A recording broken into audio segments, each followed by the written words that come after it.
Chapter 243. His words made Emperor Gong's expression pause, and then he looked over even more sharply. Yes, there will no longer be a Chaoyang princess in this world. Emperor Gong pondered for a moment and said to Gong Yimo, come forward and listen to the title. Yes, my daughter, Yimo, is bright and intelligent, brave and resourceful, devoted to the country, and her loyalty and contribution is no less than any man. From today onwards, I title you Princess Feng Gue Rongji. You will enjoy the crown prince's worship and live in Taiji Palace. Feng Gue Rongji.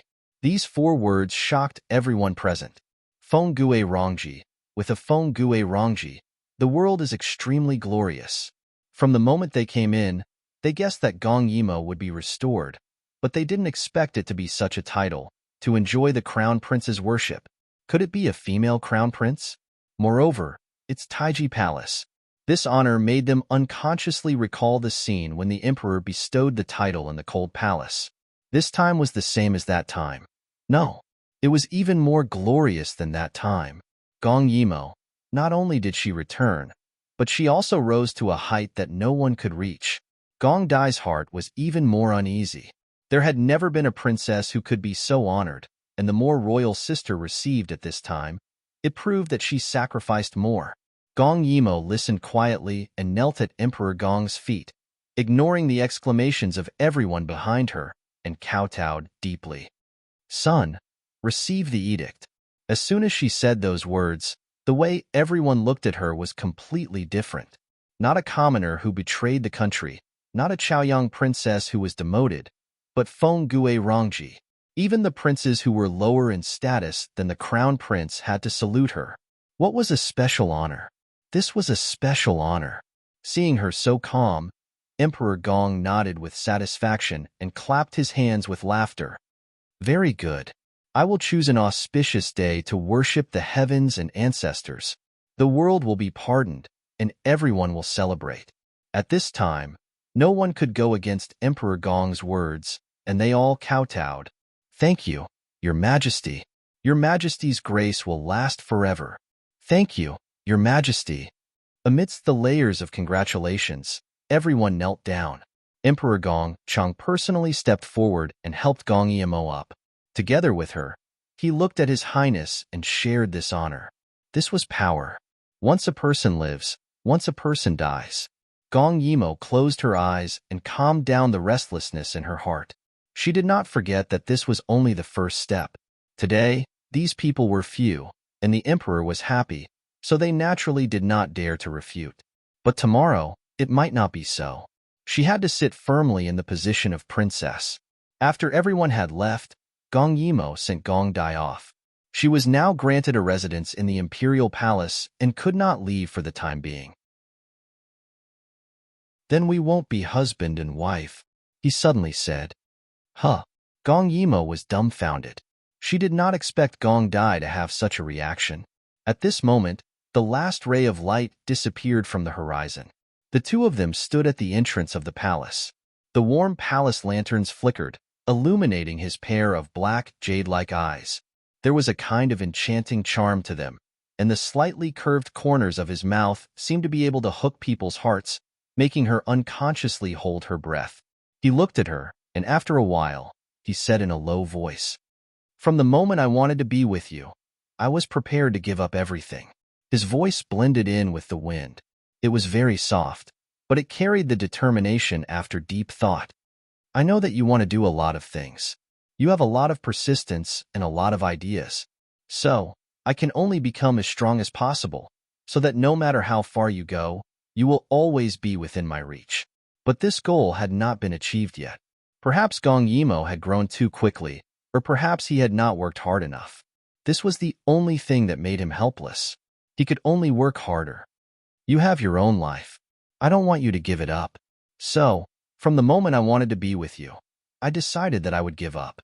He said solemnly and seriously, I won't fight with the crown prince because you are unhappy. I won't want to be the emperor because you want to go everywhere. I don't want a status as long as to be with you. So, it's good that you don't marry.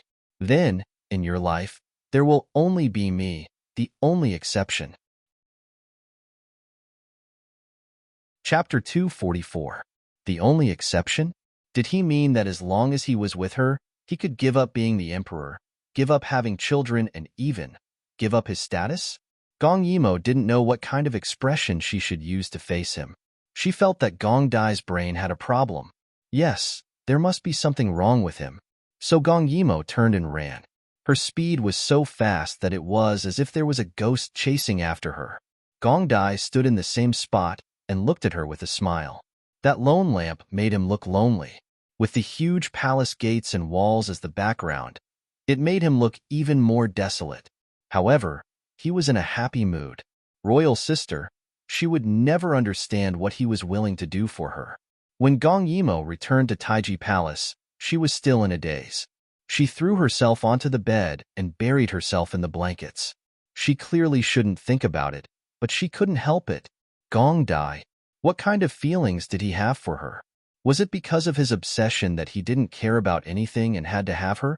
But she also felt that she seemed to have thought too badly of Gong Dai. But if she didn't think that way, how could she face him? Thinking of that pair of cold and emotionless eyes, she whimpered and almost pulled out her hair. The palace servants in Taiji Palace were originally trembling in fear, waiting for the new princess to lecture them. They didn't expect that she would ignore them. This made them feel relieved, but also a little uneasy. Sure enough, trouble came knocking on their door the next day. Gong Yimo was in a daze and felt that it was a little noisy. She had been thinking about all sorts of things last night until the wee hours of the morning and fell asleep without taking off her clothes. So now, she directly got up, tidied herself up a little, and walked out. Princess. A group of palace servants was already waiting outside the door. When they saw Gong Yimo get up, their originally anxious eyes lit up. The head of the palace servants quickly said, "Sorry to disturb, Princess. It's our fault. It's just that the Empress Dowager came, and they really couldn't offend either side." Gong Yimo saw that it was still early and that the Empress Dowager was still full of energy. She followed the palace servants and walked towards the source of the sound. At the same time, the emperor who was in the morning court also encountered the same problem. That was, the opposing memorials were fluttering like snowflakes. They all felt that his actions yesterday were unreasonable. Poor Yin, you died a horrible death, but that bitch became the princess. She's using you as a stepping stone to get to the top. Don't worry, I won't allow that to happen.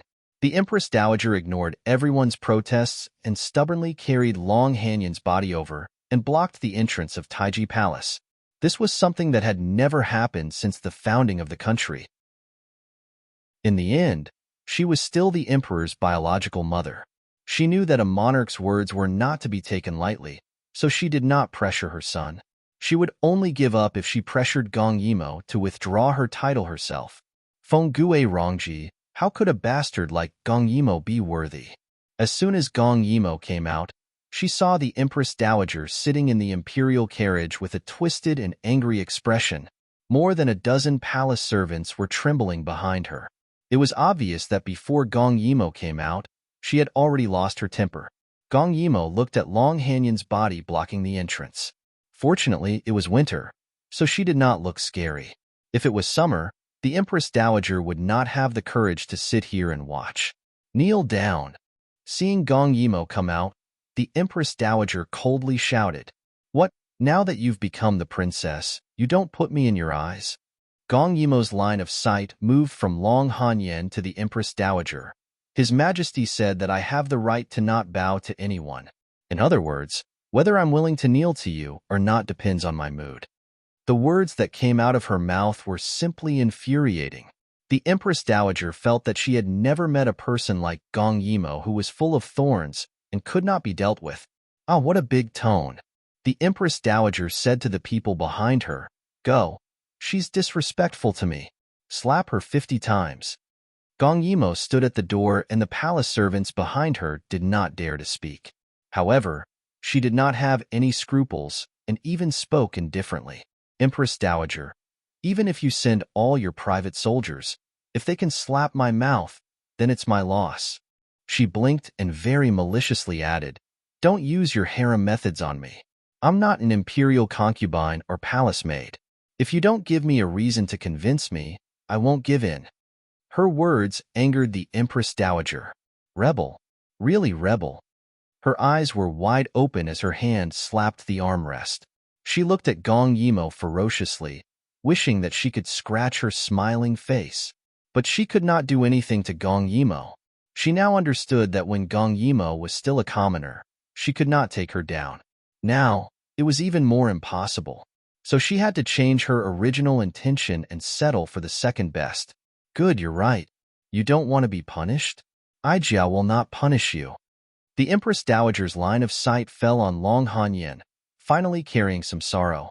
Last night, Yin appeared in Aijia's dream, saying that she died a terrible death and her resentment could not be appeased. She wanted revenge, blood for blood. So no matter who is right or wrong, it is a fact that you killed Yin. Yin has no children or parents. Aijia wants you to wear mourning clothes for Yin to atone for your sins and appease her resentment. Isn't that too much? Gong Yimo smiled. The ancient people believed in ghosts and gods. If she was really an ordinary ancient woman, she would have a guilty conscience when she heard the dream. But Gong Yimo was different. She had killed too many people. If she had to atone for her sins and wear mourning clothes for every one of them, then she would not be able to do anything in this lifetime. She would only be able to weep. First of all, I'm now a princess. Empress Dowager, have you become muddle-headed? You actually want me, a princess, to wear mourning clothes for an imperial daughter? The Empress Dowager was stunned and angrily said, You killed her. Don't you feel any guilt in your heart? That was because she wanted to kill me. If the one who died now was me, would she still weep for me? Gong Yimo looked at her like lightning. Empress Dowager, in order to humiliate me, you don't even want your face anymore? The Empress Dowager stood up. Aijia is humiliating you. So what? As the Empress Dowager, it is difficult for Aijia to manage the funeral alone. As a princess, shouldn't you share Aijia's burden? Share is share. Weep. I'll find you a funeral procession. Gong Yimo did not answer at all. Why should she participate in Long Hanyin's funeral? On the emperor's side, the whole hall was in a mess. Everyone was arguing endlessly about Gong Yimo's position.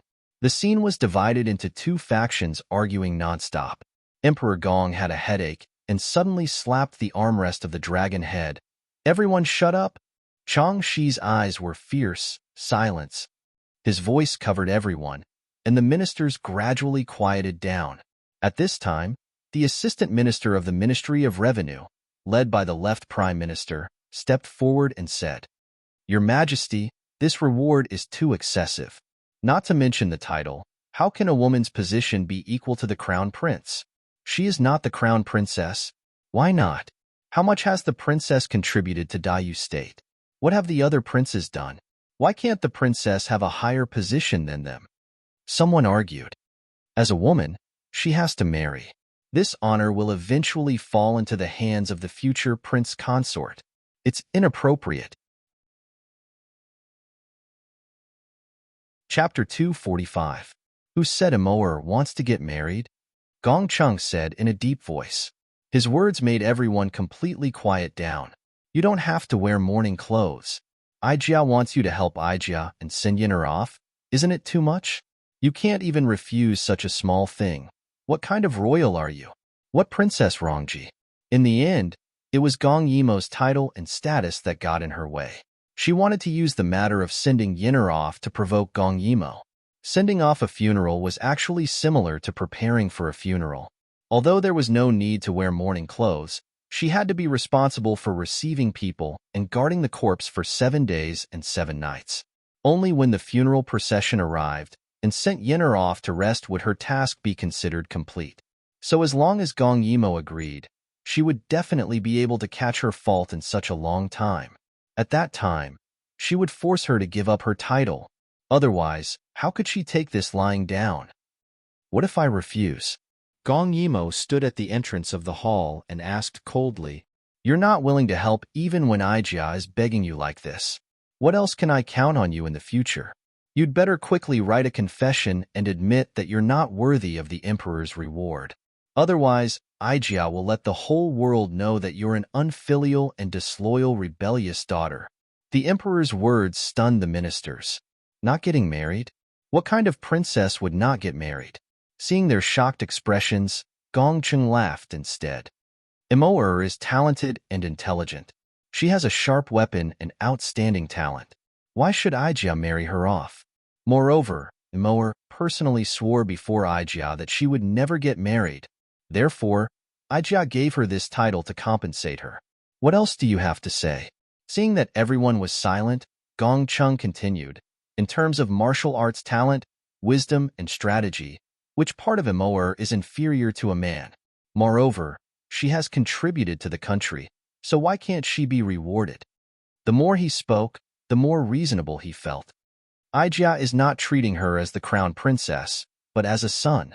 Why can't a capable son be put in an important position? Someone hesitated for a while before asking in a low voice, "Is the princess going to have no children because of this?" The emperor was stumped by the question. This was the first time he had considered this question. After a while, he suddenly said, "Since Zhan's son can marry and take concubines, and Zhan's princess has sacrificed so much for the country, why can't she have a male pet?" The emperor's words shocked the entire imperial court. If not for the fact that Gong Dai was busy with the matters of the bank and did not attend court, if not for the fact that the crown prince was still at Huai River, just this sentence alone was enough to turn the heavens upside down. Gong Yimo had a headache because of the Empress Dowager. In the past, there were indeed princesses who took care of the trivial matters of the harem, but that was when the empress was sick or the princess was very old. The Empress Dowager was like this. Even if she had no reason, she had to be reasonable. It really gave Gong Yimo a headache. Empress Dowager seemed to know that Gong Yimo wouldn't give in, but she still wanted to force Gong Yimo, so she sneered. "It's fine if you don't want to send Yin to her funeral. Ijia will pretend that I don't have a granddaughter like you." But Yin loved Gong Dai for a long time when she was alive. Yin listens to you the most. As long as you can persuade Yin to send her spirit, Ijia will let you go. When Empress Dowager said this, there was some sincerity. In the past, when people like Long Hanyin had no direct relatives, when they were sent to the mausoleum, it was usually the husband who sent the spirit. For those who were not married, there were also some who let their brothers do it, but it was never Gong Dai's turn. So when Empress Dowager finally made this request, it could be considered as her last attempt to make things difficult and compromise. Since she couldn't take down Gong Yimo now, she could only think of another way. And Gong Dai sending the spirit, it could be considered as fulfilling Yin Er's last wish. So, it seemed that there was still some compassion. But these words made Gong Yimo a little unacceptable. "If I don't send Long Hanyin to her funeral, you want me to persuade Gong Dai to send her spirit?" Empress Dowager sneered. "What? You can't even do this. No matter what, Yin is still you and Gong Dai's cousin. You have the obligation to send her on her last journey. If you can't even do this, what qualifications do you have to be the princess of Ronghua? So cold-blooded. Aren't you afraid of being criticized by the world?" This was also her last request. If Gong Yimo couldn't even do this, then she didn't give her face. Originally, she didn't want to mention this, because although Gong Dai had the obligation to send Long Hanyin on her last journey, he was definitely not the one who sent the spirit. He could only be regarded as a guest accompanying. But when she thought of how much Long Hanyin liked Gong Dai, Empress Dowager couldn't swallow this breath. She had to use this matter to make things difficult for Gong Yimo. Gong Yimo suddenly smiled. She took out a bottle of wine from her arms and drank a mouthful. In fact, her best choice now was to agree to Empress Dowager's request, because she had just been conferred the title and hadn't held the title hall yet. It was not suitable to cause any trouble. Enduring and retreating was the best choice. Besides, letting Gong Dai send the spirit to Long Hanyin was not a loss to him. She could also temporarily let Empress Dowager keep the peace. They could compete in the future. But when she thought that people who didn't know the inside story would think that Gong Dai was Long Hanyin's husband or close relative, she felt very uncomfortable in her heart. It was obvious that she wanted to kill her, but she was killed instead. She could only say that she asked for it. Why did she have to swallow this breath? Gong Yimo couldn't figure it out. At this time, Empress Dowager could no longer bear it. She had already retreated to this point. Could it be that Gong Yimo still wanted to refuse? Gong Yimo, don't be too unappreciative. You still have to marry in the future. Whether you're sent out for peace or married to an official son, Aijia has a say in it. Since she couldn't beat her in martial arts, she could use her power to oppress her. Without an absolute reason, the emperor would definitely support her. Only marriage could control her. Otherwise, she would turn the sky upside down. She wanted to see how Gong Yimo would choose. If she really offended her, she would marry her to an ignorant and incompetent domineering son, or directly send her to a small country to marry an old man. The more she thought about it, the more pleased she became. She asked, "Have you thought about what to choose? Are you going to personally send Yen to the funeral, or let Imo send the spirit to Yen? A ray of light flashed across Gong Yimo's eyes as she slowly said, "I'm going to send her to the funeral." Her tone was a little strange. Empress Dowager wanted to laugh complacently and say a few sarcastic words, but she saw Gong Yimo tilting the wine bag in her hand and pouring all the wine on Long Hanyon's body. What was she doing? Just when Empress Dowager didn't understand what was going on, Gong Yimo lowered her head to look at Long Hanyon's body, and a ray of light flashed across her eyes. She directly took out a match and threw it. In just a moment, the flame rushed up. Everyone at the scene was scared silly. Luckily, Empress Dowager had cushioned Long Hanyon's body with so much silk. When it came into contact with the fire, Long Hanyon's figure was instantly surrounded by the flame. In this kind of winter, it burned into their hearts. Was Gong Yimo crazy? She actually burned Long Hanyon's body in front of her own palace. One had to know that in ancient times, it was a taboo to not be buried in peace. And Dayu State had existed for so long. No, let's not talk about Dayu State. Throughout history, they had never seen anyone as terrifying as Gong Yimo. She must be crazy. Chapter 246. The Empress Dowager, who only reacted belatedly, screamed and rushed over. In Dayu State, only those who committed crimes would be cremated. It meant that they would be burned to ashes. Hence, when she saw this scene, her eyes turned red. She wanted to skin Gong Yimo alive. Gong Yimo raised her head and poured the wine into her mouth. Some of the wine dripped down and was swallowed into her stomach. Looking at the panicked palace servants and the Empress Dowager, who was about to go crazy, Gong Yimo smiled slightly. At this moment, her smile was covered by the flames. She was no longer as calm as before.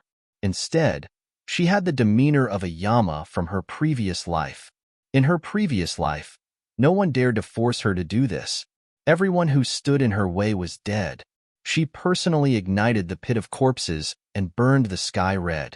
Even the powerful and wise King Lu Yi was burned by her in the end. There were no corpses that she did not dare to burn. Didn't you want me to send her off? This is my way of sending her off. Her tone was light as she smiled faintly. However, when she looked at everyone, the murderous aura and arrogance on her body made everyone tremble. Almost all the palace servants subconsciously knelt down and prostrated themselves at her feet. Even the Empress Dowager, who was so angry that she lost her mind. At this moment, she seemed to be shocked by her words and was speechless for a long time. Killing one was a crime. Killing 10,000 was a hero. What about killing 100,000 people? She was full of murderous aura and surrounded by the cries of resentful ghosts. Beneath her feet was a raging hellfire. That domineering aura of slaughtering the world was accumulated by her trampling on the 4 countries. These ignorant women and children could not possibly withstand it. The Empress Dowager only felt dizzy. The person supporting her trembled and almost knelt down. She also could not withstand Gong Yimo's terrifying aura. That gaze seemed to want to kill her. Hence, she hurriedly kicked the palace servant beside her and said in a trembling voice, Why are you still standing there? Go and call the emperor. Gong Yimo is going to kill someone." In the imperial court, because of Gong Cheng's words, all the ministers were arguing endlessly. For a princess to have a boy toy was a despicable thing. If Gong Cheng really allowed Gong Yimo to have a male pet, what would the world think?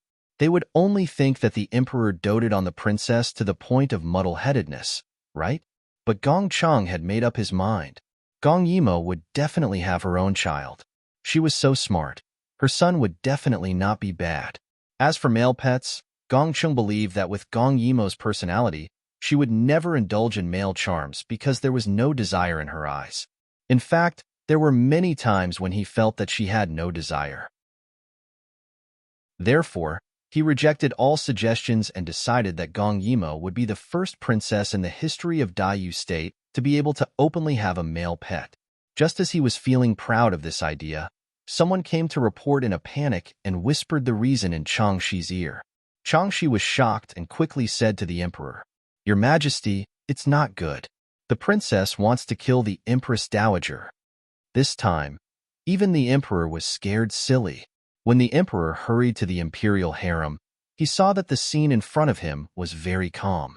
The expected massacre by Gong Yimo did not happen. He breathed a sigh of relief, but he did not understand why his mother would ask someone to pass on such a message. What he did not expect was that when Gong Yimo's gaze swept across her body, the Empress Dowager really felt as if a knife had slashed across her face. She really thought that she was going to die. And now, the scene in front of him was really a bit strange. Gong Yimo sat on the threshold of the Taiji Palace's entrance. In front of her, something was burning fiercely. It reflected her red face, but her eyes were a bit dull. The Empress Dowager was sitting in the imperial carriage far away, her face pale. Looking at Gong Yimo's eyes, there was a bit of fear.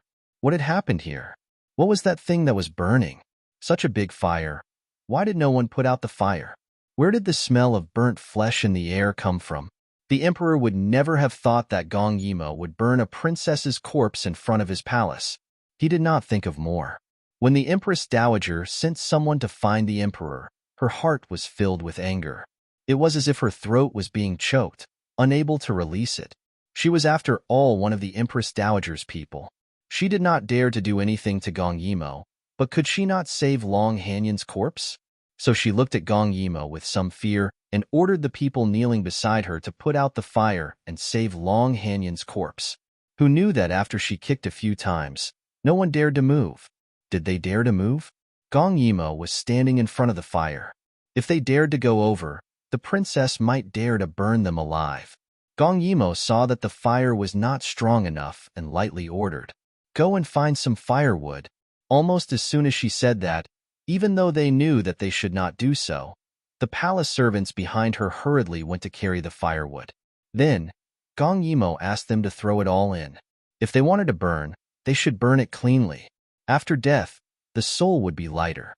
Gong Yimo's actions almost made the Empress Dowager faint from anger. She fainted from anger and was helped to the open door of the imperial carriage by someone who pinched her philtrum. After a while, she regained her breath but could not say a word. Gong Yimo saw that the fire was getting bigger and bigger. She looked at the flames and read the entire Ksitigarbha Bodhisattva's original vows sutra, word by word. At that moment, her expression was solemn, as if she was not burning her enemy, but a close friend. That solemn expression and calm voice seemed to be able to purify the soul. It made the palace servants gradually forget their fear, forget that burning a corpse was a taboo, and forget that they were in the imperial palace. As she recited the scripture word by word, Gong Yimo's murderous aura gradually dissipated. She looked at the bonfire with some compassion, but her eyes were clear. She did not believe in the gods of heaven and earth. Even if she was reborn, she still did not believe. She only thought that whether it was her transmigration or rebirth, it was the result of the intertwining and chaos of time and space, and not the work of gods. She had seen too many corpses buried in the earth, and half of them were dug out after being affected by the flames of war. When the corpses were buried in the earth, they would only black and swell, rot and give birth to worms. No matter how rich they were in life, they would become yellow soil after death. Therefore, there was no reincarnation. Those were all people's imagination, scams to escape reality and suffering. It did not exist. People only had one life, short and sudden. They never knew when the end would be. However, she was also a believer. A person's life was too miserable, and those who suffered would always outnumber those who were happy. If there really was a place that could let people who suffered a lifetime to start anew, then she sincerely hoped that that place really existed. Chapter 247. So when the emperor came, Gong Yimo was already immersed in her own thoughts and was obsessed with it. The way she sat on the threshold did not have the slightest sense of threat, only a trace of confusion and helplessness. But even so, the palace servants around the Empress Dowager did not dare to say a word. They stood quietly in a corner, and the palace servants brought by the Empress Dowager surrounded her. They did not dare to look at Gong Yimo, only nervously staring at the Empress Dowager, fearing that something really happened to her. If something really happened, then the Empress Dowager would definitely be the first Empress Dowager in history to be scared to death by a princess. The emperor was at a loss. Seeing the Empress Dowager like that, he did not want to touch the bad luck, so he went directly to Gong Yimo to ask. Gong Yimo was not the kind of person who would exaggerate things. He believed that she would tell the truth. What the hell is going on? What is this thing that was burned? He looked very serious, which gave the palace people who were already frightened a fright. When Gong Yimo saw the emperor coming, she stared at him for a while in a daze. Then she stood up and said with a bit of grievance, "The Empress Dowager wanted me to bury Long Hanyin. So I burned Long Hanyin, that's all." That's all? Gong Chung suddenly felt a headache. He stared at Gong Yimo for a long time and could not say a word. She burned Long Hanyin, and in the imperial palace, in front of the Empress Dowager. She burned it in front of his palace? Gong Chung suddenly felt that the flame was not projecting heat on his body, but a chill. He found his voice after a long time. Why did you do this?" He was simply shocked beyond words. In history, there had never been a princess who was so bold to this extent. It was impossible. Gong Yimo was confused by his question. Why did she do this? Was it because she did not want to make things difficult for Gong Dai? Or was it because she was impatient? Yes, impatient. The Empress Dowager repeatedly found fault with her, making her feel a little sullen every time she dealt with it. In her previous life, she was not free, shackled, and every step she took was difficult, but no one dared to use such a thing to force her. When she was in power, no one dared to go against her wishes. In this life, she did not care about power and was not harsh to people. She did not expect that she would receive treatment that she had not received in her previous life. Therefore, she was really aggrieved. Therefore, when the Empress Dowager pressed on step by step, she directly burned Long Hanyin. No matter what the consequences were, she could bear it. Gong Chung looked at her and sighed. At this moment, the Empress Dowager seemed to have woken up. It flew over. She hid behind the emperor and stared at Gong Yimo with eyes full of fear and unwillingness. "Emperor, you have to uphold justice for Ijia. She killed Yin and burned her body in the palace. Kill her now. Kill this demoness." In the end, she was still afraid. Gong Yimo clearly did not do anything to her, but she looked at Gong Yimo as if she was looking at a monster. How could a normal girl have such a strong aura? It had to be said that the Empress Dowager knew the truth. "Dare I ask, which rule did I break?" Gong Yimo's cold voice directly overshadowed the Empress Dowager's question. Gong Chung could not help but think carefully. Although Gong Yimo's act of burning a corpse in the palace was taboo, there was no rule that could punish her. So, she made such a big movement and scared so many people, but she did not commit any crime? This question also stumped the Empress Dowager. She looked at the palace people behind her blankly and then gritted her teeth. She destroyed the imperial family's body and disrespected the corpse. She will anger the gods. She also set fire in the palace, which is a heinous crime. But Gong Chung shook his head. Disrespecting the corpse was not enough to punish Gong Yimo. The only thing that could be done was to set fire in the palace, and it was very reluctant. Seeing his own mother frightened like this, Gong Chung was speechless. But in the end, she was his mother. Although Gong Yimo did not touch her, she should suffer a little. Otherwise, she would be lawless in the future. "Gong Yimo, you set fire in the palace? Do you know your crime?" Gong Yimo glanced at him, I know my crime. Gong Cheng frowned. In that case, Zhen will punish you by grounding you for 7 days and copying the Book of Reincarnation for Yin Er. Are you willing? Emperor. The Empress Dowager was stunned. She did not expect Gong Cheng to be so biased. She did such an excessive thing. But he only grounded her and made her copy the Book of Reincarnation? Gong Yimo glanced at the Empress Dowager faintly. With just a glance, she silenced the Empress Dowager. She then said lightly, I'm willing. Gong Cheng sighed. He was really not biased. Although Gong Yimo did wrong, which of her crimes could be punished? Destroying the imperial family's body? She had already burned it. How could he let Gong Yimo, a princess, be buried with the imperial princess? So he said again, Come, send the Empress Dowager back to the palace. In addition, send an imperial physician to take a good look at her. I'm afraid she has been frightened. It was not because she was frightened, but because she had been frightened so much that she could not say a word of objection. She glared at the emperor, but let the palace servants take her away. Seeing that the people had left, Gong Cheng had no other choice but to glare at Gong Yimo. You child, you were not such an impulsive person in the past. Why did you burn Yin Er's body? Gong Yimo looked at the emperor and suddenly sighed. Imperial father, I really sympathize with you.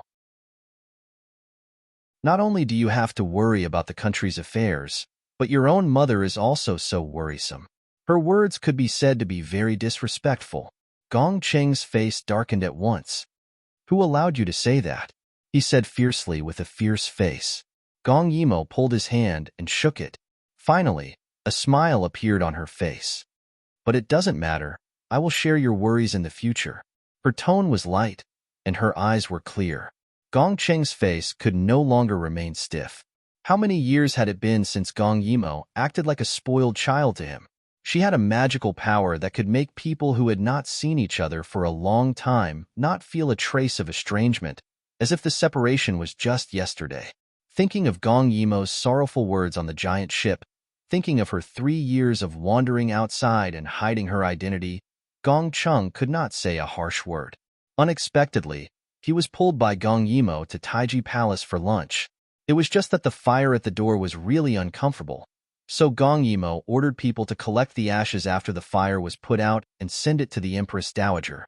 Gong Cheng did not think so much. He still thought that Gong Yimo had the intention to admit her mistake, but he would never have thought that the Empress Dowager, who had just recovered and had no time to get angry, fell ill again when she saw the ashes sent by Taiji Palace. This time, she was really ill, and very seriously. But that was also a story for later. Gong Cheng looked at Gong Yimo eating very happily, and his heart was full of heartache. He only thought that Kim Yoon did not give her delicious food to eat. No wonder Mo did not like him, and said that she would not marry for life so straightforwardly. Suddenly thinking of something, Gong Cheng suddenly smiled and said to Gong Yimo, Mo, today's court meeting passed a matter related to you. What's the matter? Gong Yimo did not raise her head. Gong Cheng felt a little embarrassed at this time and hesitated. Do you want to have a male pet?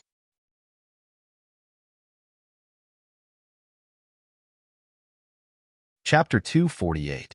Gong Yimo almost spat in his face. Did she hear wrongly? Why did she feel that Emperor Gong Cheng's 3 views were not right after coming back this time? What did you say? You said, a boy toy? Emperor Gong Cheng nodded seriously. In today's court assembly, the ministers have opinions about your title. So Zhan said that you will never marry. He glanced at Gong Yimo and saw that there was no expression on her face, so he was relieved and continued. Some ministers mention the issue of your children. Zhan also feels that it is a pity that you will never have a child. In fact, Emperor Gong Cheng also had his own thoughts. Although Gong Yimo said that she would never marry, she was still an inexperienced young girl.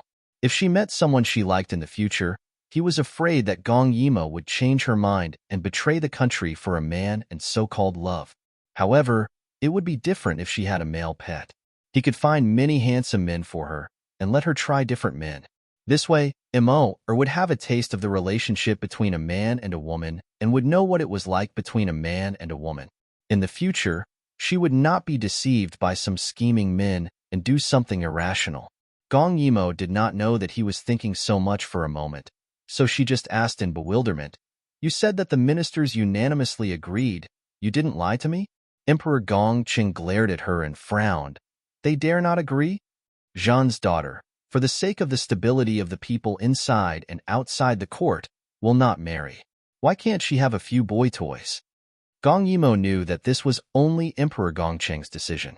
She suddenly thought of Dai Yu State's eldest princess, Gong Hanyue, who was scolded by Emperor Gong Chung for finding a boy toy. For a moment, she felt embarrassed. Now that the eldest princess was married, she did not know who she married and did not pay attention to it.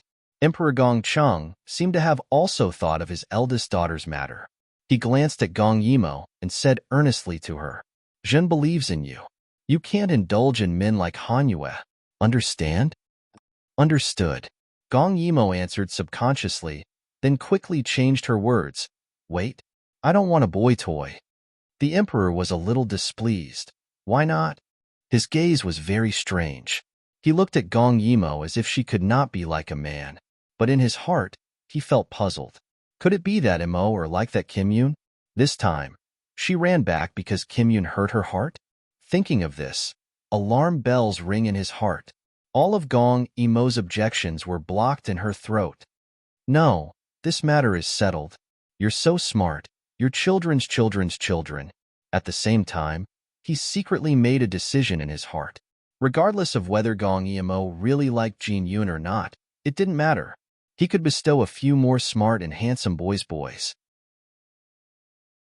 She had little contact with men, so it was inevitable that she couldn't let go of her feelings.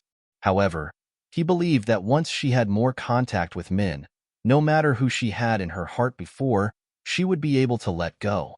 That's his aunt's.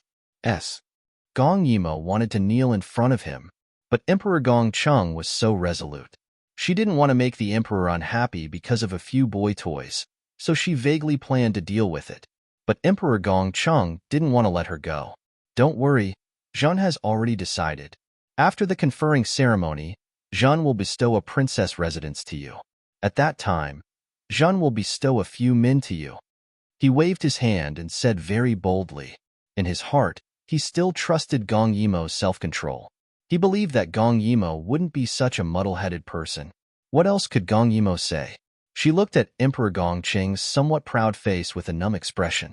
She didn't know why, but she suddenly thought of Gong Dai's face, and then suddenly shuddered. When Luo Qi whispered this in Gong Ju's ear, Gong Ju was truly shocked. In his life, there was nothing that could make him show such an expression. He really wanted to pry open the emperor's brain to see what was inside. Seeing Gong Dai's ugly expression, the people around him didn't dare to make a sound. At this time, he was in Zhao prison. The solid chill on his body made the prisoner in front of him tremble in fear. I'll confess everything. Don't kill me. Don't kill me."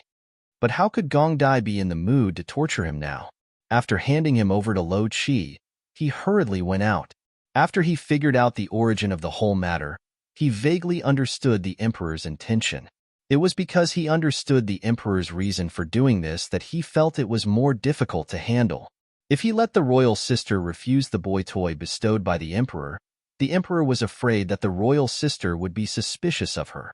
If she had a boy toy, and forget it, Gong Dai thought fiercely. If the royal sister really had a boy toy in the future, he would go and kill them. If one came, he would kill one. If two came, he would kill a pair. His eyes flashed with a deep hostility. Then he thought about it. As men, since they wanted to serve people so much, he might as well fulfill their wish. He would sell them all to the men's brothels and let them enjoy themselves.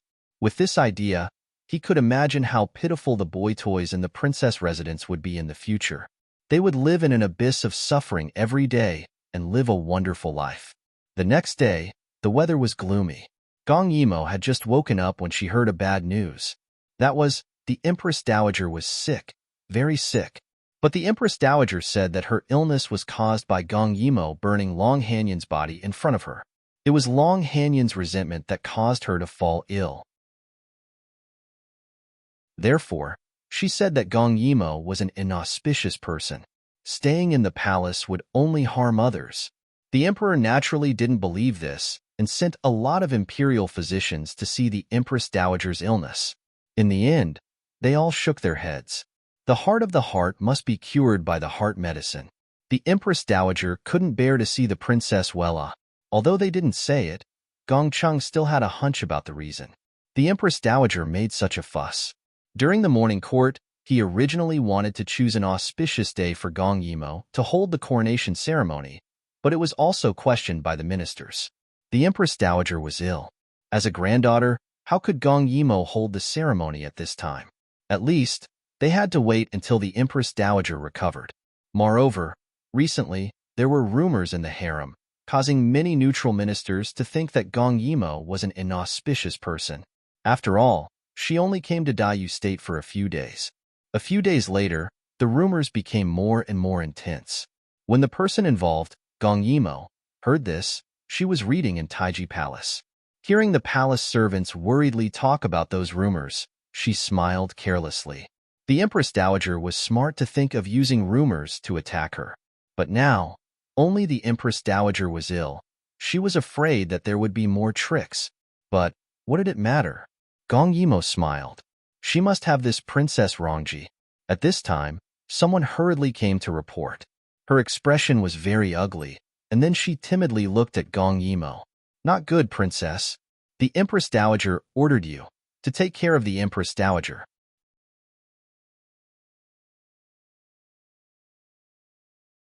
Chapter 249. Serve the sick? Gong Yimo put down the book. Why do you want me to go? Did His Majesty agree? Logically speaking, the Empress Dowager was ill, so the Empress and the concubines should be the ones to serve her. Since they came to the door, the Emperor must have agreed. Sure enough, the servant said, His Majesty sent a verbal order, saying, Princess, you should give in to her. Gong Yimo smiled. She could probably imagine Emperor Chang being pestered by the Empress Dowager's people and helplessly agreeing. Her eyes flashed, I'll serve the sick. As long as she's happy, how can I, as her granddaughter, not cooperate? As she spoke, she smiled, revealing her small canine teeth. Her appearance, for some reason, made the servant tremble and couldn't help but sympathize with the Empress Dowager. When Gong Yimo went to the Empress Dowager's palace, she found many people there. After all, the Empress Dowager was ill, and many concubines came to ask about her well-being. When the Empress Dowager saw her, her eyes were filled with fear. Later, she thought of something and glared at her fiercely. At this time, Imperial Concubine Long smiled and said something in the Empress Dowager's ear. The Empress Dowager nodded, and Imperial Concubine Long left with the others. Only Gong Yimo stayed. All of you, get out. The Empress Dowager suddenly opened her mouth and looked at Gong Yimo. You come and serve Ijia. The palace servants looked at the Empress Dowager with some embarrassment. Let the princess serve her? Is the Empress Dowager sure? But they had no choice. They all bowed to Gong Yimo and left the room. The atmosphere in the Empress Dowager's palace suddenly became strange. Seeing Gong Yimo was very calm and not afraid at all, the Empress Dowager said, I want to drink water. Are you dead? Why don't you go and pour water? Her voice was sharp, but for some reason, Gong Yimo heard a sense of weakness in her voice. But she still went to pour water. It was neither cold nor hot, so the Empress Dowager couldn't find any fault with it. The Empress Dowager held a mouthful of water in her mouth. In the end, she did not do anything rude. She had already made up her mind. Before the Emperor held a grand ceremony for Gong Yimo would not be able to take one step out of her palace. Gong Yimo sat on the side and watched as the Empress Dowager calmly drank the water. She suddenly had a bad feeling. If the Empress Dowager didn't call her to torment her, or torment her wasn't the main goal, then what was her main goal? Over the next few days, she gradually had an answer. In the past few days, the Empress Dowager wanted her to attend to everything and didn't let her sleep well at night. It looked like she was deliberately tormenting her, but it was all within the tolerance range of an emperor. Also, the emperor had decided on an auspicious day. When this news reached the Empress Dowager, Gong Yimo saw that her expression didn't change and couldn't help but be more cautious. Because the Empress Dowager did not allow her to leave, she had not gone out for many days. On this night, When she was quietly thinking about something, the window was suddenly opened and a figure came in. His body still carried the cold air of the winter night, but Gong Yimo didn't care at all. She was even pleasantly surprised. Gong Dai, why are you here? After she said this, she suddenly felt that it was inappropriate. That day, Gong Dai's confession was still vivid in her mind. She suddenly felt that facing him now, it was a very awkward matter. But this time, Gong Ju didn't just want to see her. He really had something to say. Royal sister, his very special voice quietly echoed in the room. Gong Yimo sat on the bed and uncomfortably hugged the blanket as she gave a muffled response. What is it? Gong Ju couldn't help but laugh at Gong Yimo's feigned calmness. He took a few steps forward, sat on the edge of the bed, and hugged Gong Yimo. What are you doing? Gong Yimo exploded. She had to teach him a lesson and let him know that it wasn't easy to hug her sister. No, he shouldn't be hugging her. But before she could resist, Gong Dai gently said above her head, I won't stay for long. Just let me hug you for a while. His words strangely made Gong Yimo hesitate. Although she felt that he shouldn't be like this whether he left or not, the strength of her resistance clearly decreased. She teared up. Why was it that when facing Gong Dai, she couldn't be ruthless? Was it because they grew up together? Seeing that Gong Yimo really didn't move, Gong Dai slightly curved his lips. For the past few days, the emperor had been giving him instructions. He seemed to have the intention to do business with Yuheng. Moreover, he was very concerned about the cooperation with Yuheng Bank and was brought up to the surface. Hence, he was so busy that he couldn't split himself. Tonight, he really tried his best to squeeze out a little time to look for her, just to hug her and talk to her. If it wasn't an extremely urgent matter, he wouldn't be like this. Although in his heart, he was always impatient. Why are you looking for me? Gong Yimo asked in a low voice. At this moment, she was as obedient as a cat. She was vigilant and docile as she lay in his arms. That soft voice made Gong Dai want to push her down on the spot. Although she didn't go out recently, Gong Dai hadn't appeared for a few days. She could vaguely guess that he was very busy and what he was busy with. Royal sister, you have to be careful of the Empress Dowager. Gong Yimo pursed her lips disapprovingly. Why? Gong Dai gently stroked her hair and said in a low voice, because the auspicious day 3 days later was chosen by the Empress Dowager. Gong Yimo heard this and raised her head. This action made her hair gently scratch his chin. Gong Dai lowered his head, and her delicate little face was right in front of his eyes. At this moment, she blinked and asked in a daze, That's all? What else is there? That serious little appearance, as if she wasn't imprisoned in his arms, but was sitting in the imperial court and seriously asking questions. His royal sister was really lacking in some aspects. Gong Dai's Adam's apple moved. He restrained his impulse and said in a low voice, In short, these days, she must have some ulterior motives for keeping you here. You didn't eat the food here, right? Gong Dai was still very relieved about this, because Gong Yimo had a magical space. His royal sister wouldn't be so unguarded. However, because he was worried, he still asked. Gong Yimo shook her head with certainty. They didn't let me go. I knew they definitely didn't have good intentions. I didn't even drink a mouthful of water from them. Good girl. Gong Dai couldn't help but lightly plant a kiss on her forehead. This kiss made Gong Yimo suddenly lose her voice. She could feel the soft and clean touch of his lips, just like that day when she bit him. She could still remember the soft and bouncy taste of his lips. No, no, no. What the hell was she thinking? She hurriedly pushed Gong Dai. Didn't they agree to just hug? Who allowed him to kiss? Gong Dai was pushed away and couldn't help but laugh. He felt more and more clearly that his royal sister was accepting him. It was because of this that he didn't dare to push too hard. He only dared to be gentle, careful, and occasionally provoke her a little to satisfy his desire. However, her angry look really made his heart itch. Even though he knew he shouldn't, Gong Dai still leaned closer and asked softly, Royal sister, do you like it when I kiss you?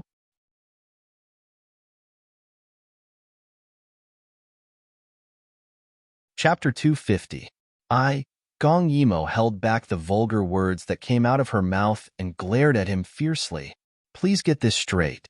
I'm your royal sister. I am, and will always be. She thought of something and added maliciously, we're related by blood. I'll never be able to get over it.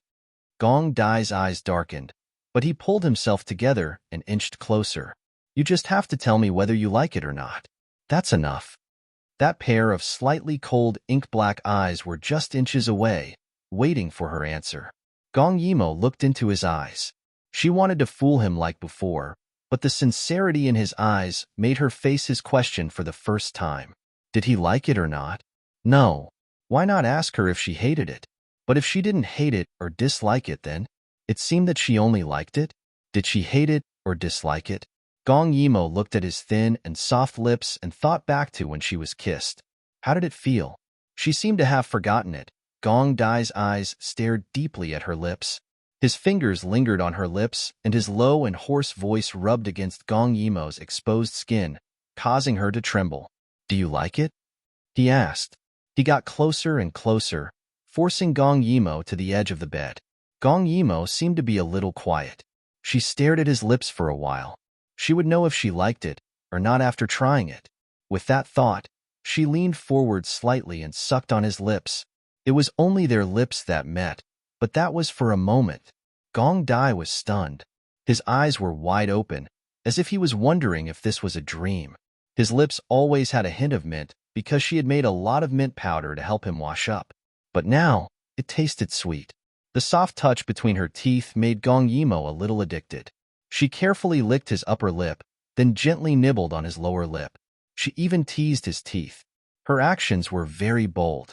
Originally, she only wanted to touch him for a moment to feel it. But later on, these actions were all done subconsciously. It was undeniable that he tasted very good. Gradually, Gong Yimo felt Gong Dai's heartbeat quicken. She suddenly woke up from her addicted state. She took a step back and tried to leave. But how could Gong Dai allow her to escape? He immediately caught up to her. He pushed her down on the bed and forced her to continue what she was doing just now without giving her any chance to explain. It was as if they were engulfed in flames. That scorching heat burned their bodies. The heat made them feel as if their clothes were being torn apart. In this entanglement, Gong Yimo finally understood one thing, and that was, she did have feelings for Gong Dai. She actually had feelings for a child that she had single-handedly taken care of. This realization caused the string of shame in her heart to snap. She suddenly pushed Gong Dai away. At this moment, Gong Dai was on top of her, panting slightly. His eyes were watery, as if he was wondering why she had pushed him away. Didn't she take the initiative? She must have feelings for him. Thinking of this, Gong Dai's heart was filled with joy. This kind of happiness called mutual love made him so happy that he wanted to go crazy. Gong Yimo's eyes became incomparably cold once again. After recognizing the feelings in her heart, she couldn't lie to herself anymore. She wanted to cut it off. This was wrong. She had feelings for Gong Dai. It was an extremely shameful thing. It was something that her morals couldn't tolerate. She didn't mind other people having a relationship with a younger man. But when it happened to her and Gong Dai in such a situation, it really made her feel so awkward that she couldn't accept it. Don't do this in the future. Gong Dai's eyes were still staring at her lips. His heart was filled with sweetness and desire. When he heard her words, he still couldn't come back to his senses. What did she mean by don't do this? Gong Yimo closed her eyes. At this moment, Gong Dai was on top of her. The words of rejection were hard to say. Don't hug me in the future, and don't kiss me anymore. This is wrong. Maybe you don't have ethical scruples because of my miscalculation when you were growing up, but I do. Gong Dai was a little flustered. Why did she suddenly reject him again? I can't stand doing this with my biological younger brother. I can't stand that I actually have feelings for you. Why? Gong Dai's voice trembled. Wasn't it enough as long as both of them loved each other? Why did she still reject him even though she had clearly loosened up? When Gong Yimo thought about how the world would look at her with those strange gazes, just like in her previous life, and how they would mercilessly despise and spit at her, She felt a chill in her heart. She was now the princess of Dayu State. In the past, she hadn't thought about this problem in detail. But when she really started to face her own heart, she realized how scary this matter was. In everyone's hearts, she was the one who brought Gong Dai out of the cold palace, raised him, and took care of him. She was Gong Dai's biological sister from a different mother. In the hearts of those who knew, they knew that she wasn't just Gong Dai's sister. She was also his teacher, mother, and friend. If it was just this kind of relationship, the world would envy Gong Dai for having a good sister. But once their relationship went beyond this boundary, it didn't matter if she was reviled and called shameless by the world. But Gong Ju, whom she had invested so much of her heart and soul into, in her eyes, he should be the most outstanding person in the world. She shouldn't bear the infamy of having sex with him. She shouldn't hand over such a dangerous weakness to the enemy. So, give up. There was no such thing as an impenetrable wall. Once they crossed the line, someone would know. That hateful gaze from her previous life. She didn't want to experience it again. Seeing that Gong Yimo didn't answer, Gong Dai propped himself up slightly and asked again, "Why?" This time, he was much calmer, but his eyes were cold. Suddenly, the corners of his mouth curled up strangely. Because of Kim Yoon? Gong Yimo was stunned. Gong Dai looked into her eyes and said slowly in a low voice, "Gong sure told me that you were together with Kim Yoon and Yuhung for 3 years." The last 2 words were inexplicable, but they made Gong Yimo's heart jump for no reason. "No, royal sister." He got up and looked at her from above. He seemed to find it stuffy, so he pulled open his collar a little. She couldn't understand the darkness in his eyes. "I don't care who you know, what happened, or what past you had. But now that you're by my side, you can't reject me. Otherwise, I don't know what will become of me." He finished speaking very calmly, but his tone was dangerous, making the air turn cold. Just then, someone knocked on the window twice. It was probably someone reminding Gong Dai to leave. Time passed so quickly. The time they spent together was always so short. Gong Dai lowered his head and bit Gong Yimo. Gong Yimo seemed to wake up from a dream. She opened her eyes and said softly, "There's nothing between us. I know." Gong Dai leaned close to her face and chuckled. His gaze made Gong Yimo's scalp tighten. She felt like running away. "I know there's nothing between you, so I can be so calm now.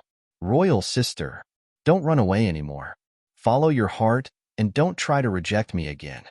With that, he got up and left. The air seemed to come alive. Gong Yimo gasped for breath. Looking at his back, she felt sad for no reason. He was sad.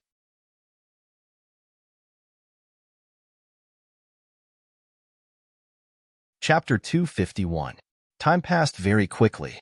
In the blink of an eye, tomorrow morning was the big day of the coronation.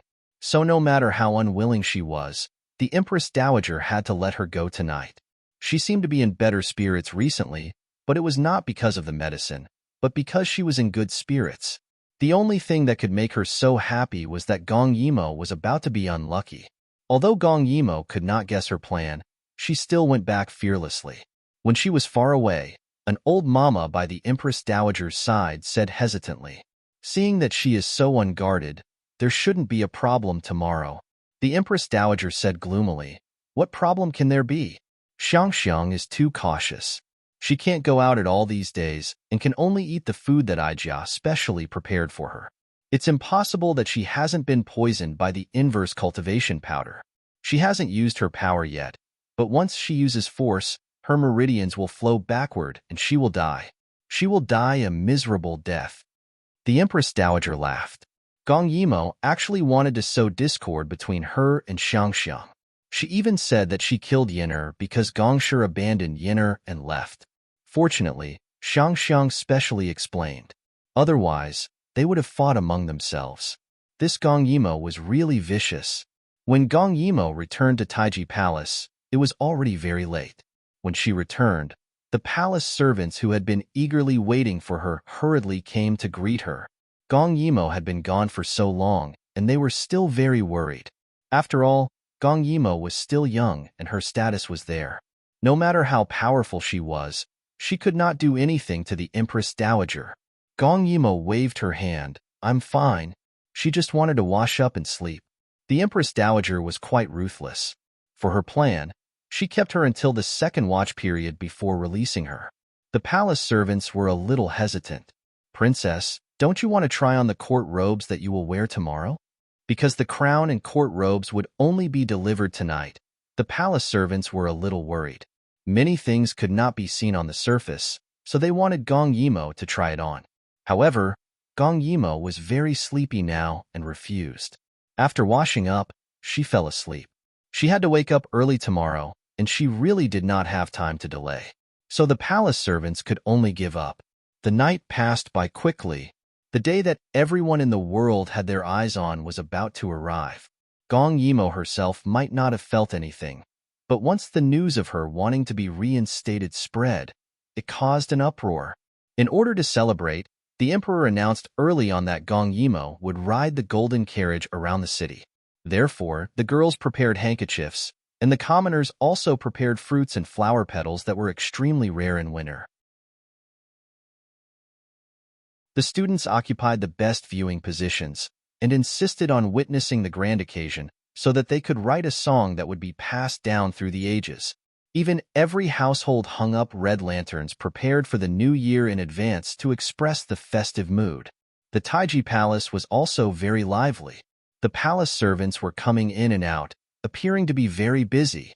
When they were in Rao City, Gong Yimo didn't have to worry about the accompanying offerings, rewards, and honor bestowed by the emperor. However, she was already very tired just by dressing herself up. She put on layers of court attire. The golden embroidery with the moon yellow base made it look like the bright yellow of the emperor's dragon robe at first glance. Half of her hair was tied up, and the other half was hanging down. Then, she put on a pure gold crown. There was a string of pearls behind her head, which complemented her hair. When the string of pearls collided with the string of pearls, it made a muffled sound. Her skin was naturally good, so she naturally didn't need to put on any fat. She just put some rouge on her lips and drew an exquisite pattern in the middle of her forehead. Just by dressing up like this, her small face was extremely dazzling. Nothing could be more beautiful. Moreover, after wearing the rigorous court attire and the crown, her deliberately restrained aura was invisibly magnified. At first glance, the princess in her court attire was actually more imposing than the empress in her phoenix coronet. Finally, she walked step by step into the golden carriage and set off. Kwang, God bless Dayu State, the whole country is in good health. Kwang, Phoenix returns to glory, prosperous era forever. The shrill voice was transmitted very far using internal energy. The leader at the front of the palace team, who was holding a pure gold gong and gong, had to hit the golden gong before shouting each sentence. After leaving the palace, the guard of honor had to pass through 4 main roads and 8 auxiliary roads before finally going directly to the heaven-seeking platform. That was the place where the emperor had to go to meet the people. The weather today wasn't good. It was very gloomy, and the wind was very strong. It blew against the brocade robes of the palace team members. There were a few times when the wind almost blew open the faint golden silk curtain of the golden carriage to reveal the princess's true appearance. Because the imperial army had blocked off the 2 sides of the street, the curious people either squeezed at the edge of the street or peeked out from the pavilions on both sides of the street. Although the weather was gloomy, the people were very excited and cheered non-stop. Silk flower petals were constantly falling on the palace team members as they witnessed this historic moment together. At the front of the palace team was the 49 guards of honor.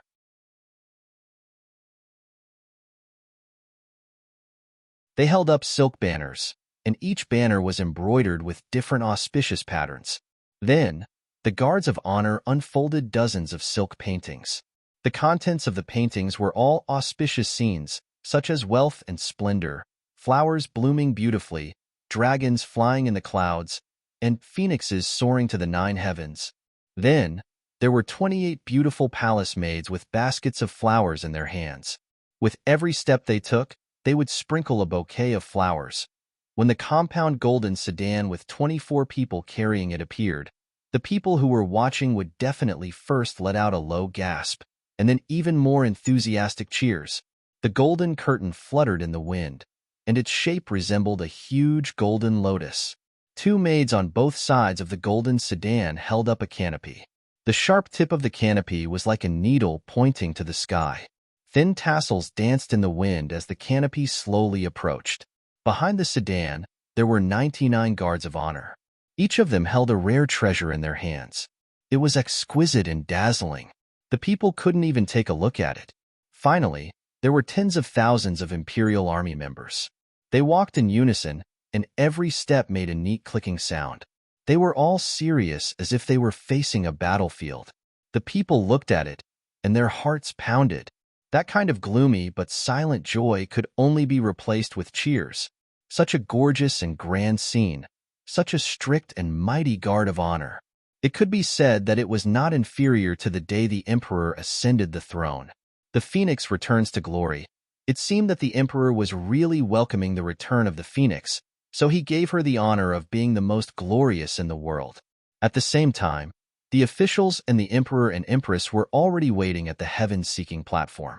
The guards of honor would strictly follow the ancestral etiquette and firmly control the time. When they arrived at the heaven-seeking platform, it would be the auspicious hour. This was a grand event that everyone was looking forward to. Although time was tight, the ceremony would not be lacking in grandeur. Emperor Gong would also not tell anyone that those treasures and guards of honor were already in his mind. He had been waiting for this day for a long time. Many people were waiting at the heaven-seeking platform, and they had snatched a good spot. Later, they would be able to see the princess being conferred with their own eyes. Just thinking about it made them excited. But now, because it was still early, the Heavens Inquiry stage was still dancing to the music of the Heavens Sacrifice. The erotic music spread throughout the entire semicircular stage. Everyone was looking forward to the decisive moment.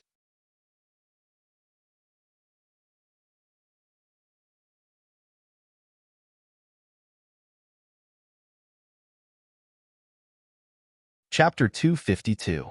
At this time, the Empress looked at the sky. It was still gloomy, which made people very uneasy. "Your Majesty, I feel uneasy." The Emperor patted her hand and comforted her. "It's okay. I've asked the Imperial Astronomer. Today is indeed a rare, auspicious day. It can be said that it's a once-in-a-hundred-years opportunity. Otherwise, I wouldn't have let Mother arrange it."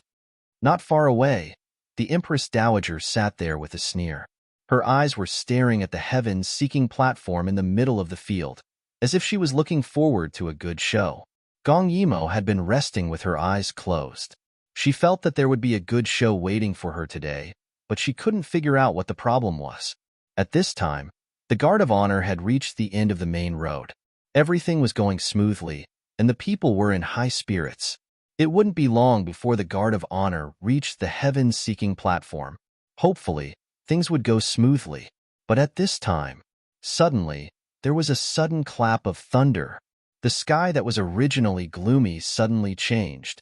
The light seemed to recede, and the sky became even darker. Evil wind surged. The sudden gust of wind blew the sand into the people's eyes. The procession stopped moving. They held the things in their hands tightly. There couldn't be any trouble at this time. The noise became louder and louder. Even the people felt that the weather was strange. At this time, there was a sudden clap of thunder, and the sound seemed to be ringing in their ears. Many people screamed, especially the women. Most of the people were a little uneasy. It was rare to see such a phenomenon, let alone on a day like today. The screams continued. The people who were guarding the two sides of the street retreated. Some people even shouted, "A phenomenon from the heavens! Destroy my Rongchong!" This voice was like a stone thrown into a calm lake, causing millions of ripples. Hua! Seeing that the people were uneasy and that someone was spreading rumors, the guards on both sides of the road unsheathed their swords. They had been warned by Gong Dai. If anyone dared to cause trouble on such a day, there was only one outcome: death.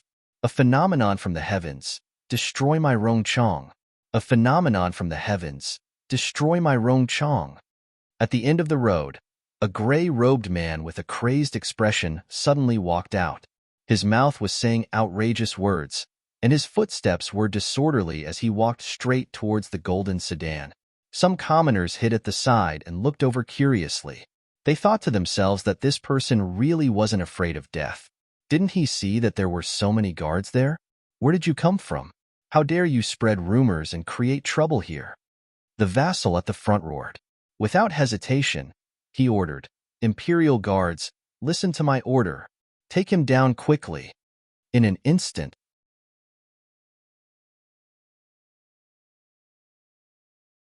10 Imperial Army soldiers clad in silver armor leaped out from the Imperial Army and pointed their blades at the newcomers. Their auras were astonishing, and it was obvious that they were elites specially groomed by Gong Dai. Monster? It just so happens that the evildoers are wreaking havoc in the world, and lightning strikes from the heavens to warn the world. His voice was very loud and traveled very far. At such a time when everyone was in a state of panic, it really made the hearts of the uneasy commoners thump heavily. Was the princess a demon? Was that why God gave her a warning on the day she was reinstated? Take him down. The vassal frowned and quickly retreated after giving the order. The Imperial Army elites had already brandished their blades and engaged in a battle with the crazed man. But what was surprising was that the man's martial arts skills were extremely high. A rusty sword was being brandished by him in a casual manner, leaving no gaps for the wind to pass through. When Gong Yimo heard the commotion, she couldn't sit still, but she was stopped by the vassal who had noticed it earlier. "Princess, on such a day like today, you can't come out until you reach heaven-seeking platform. Otherwise, those people will use the excuse of not following the ancestral teachings to make things difficult for you." The vassal continued, "Don't worry. The prince has countless elites under his command. He alone is no match for them." But he had underestimated the opponent's power. Under the attack of the man in gray, the Imperial Army gradually lost. Under the flashes of the blades, they fell to the ground one by one, lifeless. The vassal was a little anxious and hurriedly signaled the rest of the Imperial Army to move. When had the commoners ever seen such a cold massacre? The suppressed exclamations grew louder, and the people were even more anxious. At the same time, the heavens didn't let them off. The deep rumbling of thunder was incessant. In addition, the Imperial Army that surged forward later fell to the ground one by one. Captain Gong was in an uproar, and his own people were beginning to feel uneasy. What kind of person was this? How dare he come alone to create trouble? The Imperial Army quickly moved to the middle, blocking Captain Gong with their bodies and protecting him from behind. If anything happened to the princess on such a day, they wouldn't be able to answer to the prince. The return of the evildoer will bring chaos to the country. Don't help the evildoer. After finishing off the last Imperial Army that rushed forward, the crazy man pointed at Captain Gong with his sword and shouted as if he was persuading the people. At this moment, his clothes were as old as before, without a single bloodstain. He was forcing Gong Yimo to make a move. Gong Yimo's heart skipped a beat. First, it was the Empress Dowager who drugged her food.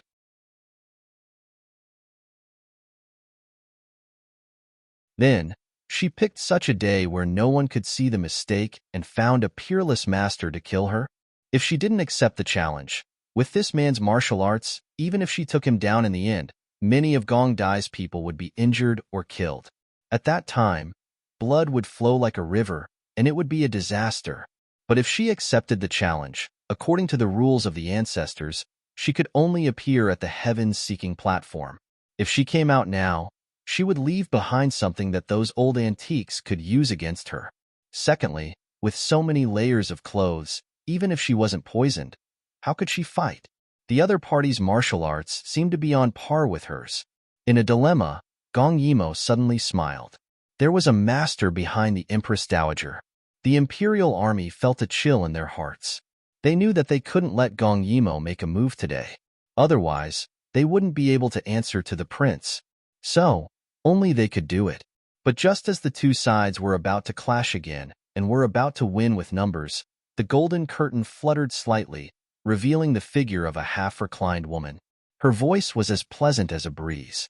It sounded like a question or a sigh, like joy or sorrow, but it rang clearly in everyone's ears. I'm the evildoer? The man in gray was stunned, then laughed at the golden carriage.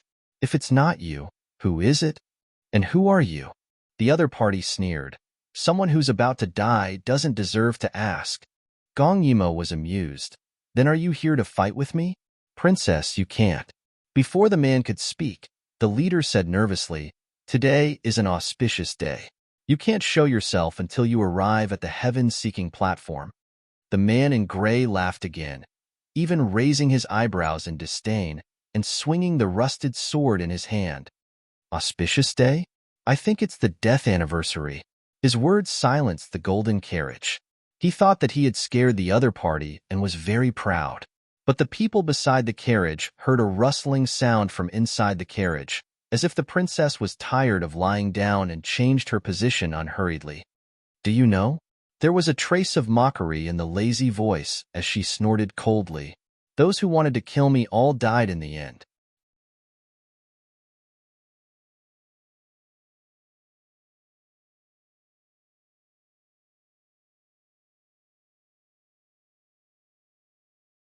Chapter 253. The people waiting at the heavens-seeking platform gradually felt that something was wrong. Seeing that the sacrificial song and dance were about to end, it was time for the emperor to go up the stage and ask the heavens and announce to the world. The emperor felt a little strange.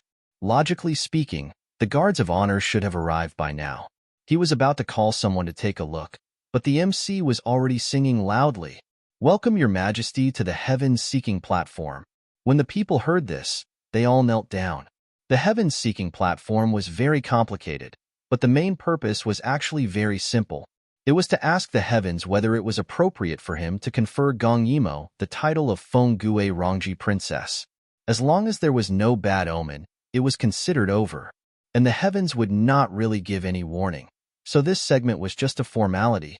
But at this moment, the emperor felt a little uneasy because the sky had just started to sink, and there was also the sound of thunder. Because the wind direction was not facing the heavens-seeking platform, there was not a trace of wind in this semicircular staircase. The only thing that could be seen was that the weather had turned gloomy. It was clearly not noon, but it was as dark as evening. When Emperor Gongcheng went up the stage, he subconsciously glanced at the Empress Dowager. The Empress Dowager looked at the sky and seemed to be very surprised, but the reason for her surprise was different from his. She was surprised that today's weather was really as predicted by that person. With so many people watching, Emperor Gongcheng could not delay any longer. Step by step, he walked up the heaven-seeking platform. First, he pardoned the hundreds of officials, the officials' family members, and the common people. Then, he looked at the countless people below, and as usual, he first recited a sacrificial speech. There were many ceremonies in this segment, so it took a long time. Therefore, Emperor Gongcheng only hoped that Gong Yimo could arrive in time before he finished all of this. No matter what happened, the auspicious time could not be missed. Because once it was missed, it would be troublesome to wait for the next day. Those people would say that the heavens did not recognize Gong Yimo, so they deliberately did not let her go up the heavens-seeking platform to refuse to hold it again. Even if she was restored in the end, she could not be Feng Gue Rongji Princess. It could only be another title, not to mention the same position as the crown prince. So, Immerse, you must be faster.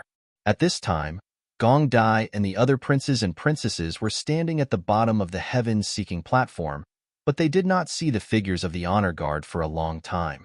Gong Dai was a little anxious, and he gave Bai Sheng a look in the crowd. Bai Sheng accepted the order and quickly left.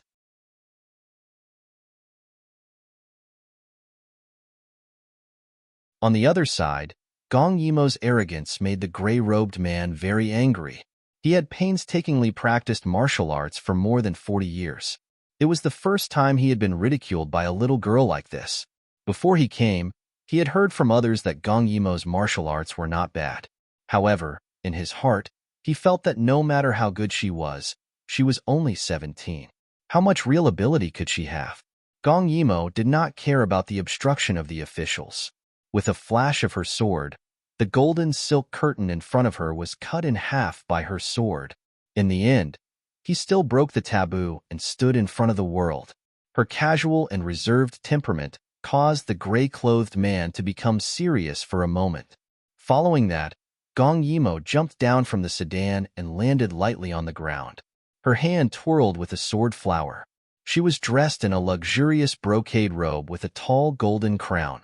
She looked astonishingly beautiful, but also had a threatening aura. However, her clothes were still too cumbersome. Although she had taken off her outer robe and threw it into the sedan, her body was still wrapped in many layers, making it very inconvenient for her. But she couldn't take it off, because even if she didn't care, she had to be mindful of how the world looked at her. If she really wore a modified inner garment like she usually did at home, those pedantic people's spittle would drown her. When the gray-clothed man saw that Gong Yimo had finally come out, his first plan was considered to have succeeded. So his rigid face revealed a trace of a smile, which looked especially strange. Hee hee, little princess, wearing this set of clothes must be very tiring, right? Do you want me to help you? His smile was evil, but there was no lust in his eyes. He only wanted to humiliate Gong Yimo. The moment Gong Yimo saw him, she knew who was behind this matter. She slowly tightened her grip on her sword. A fierce battle was unavoidable. Both of them were people with outstanding strength. If they fought with all their strength, those who were not of the same level would not be able to get close to them.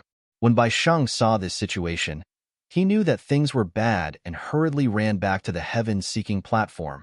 The heaven-seeking platform had already started the segment of the heaven-seeking platform. How could it be so fast? Bai Sheng was so anxious that his forehead was covered in sweat. At this moment, the eunuch announced loudly, "The auspicious hour has arrived, heaven-seeking platform." Hearing this, everyone present knelt down again. The emperor held the heaven-seeking platform in his hands and asked hesitantly, "Today, the 21st year of the Zhou calendar, on the winter day of the 12th month, Daiyu State's third emperor, Emperor Gongcheng, is here to seek the heavens. I have a daughter, pure and intelligent, with outstanding wisdom.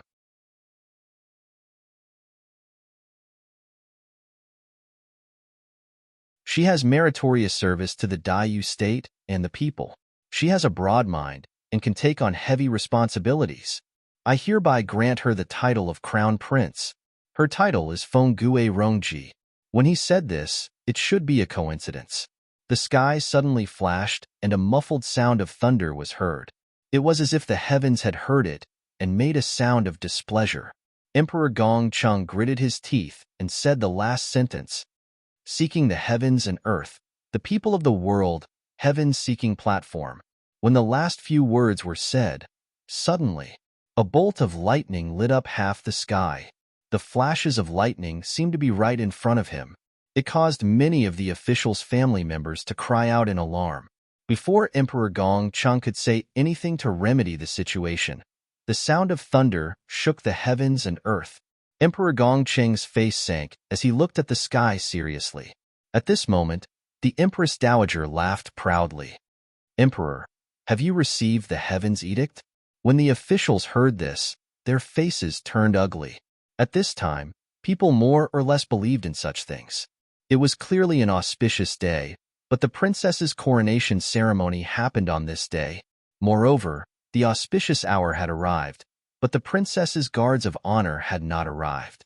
Could this be the will of the heavens? The princess was an inauspicious person and could not be restored? Gong Yimo's side gradually fell into a bitter battle.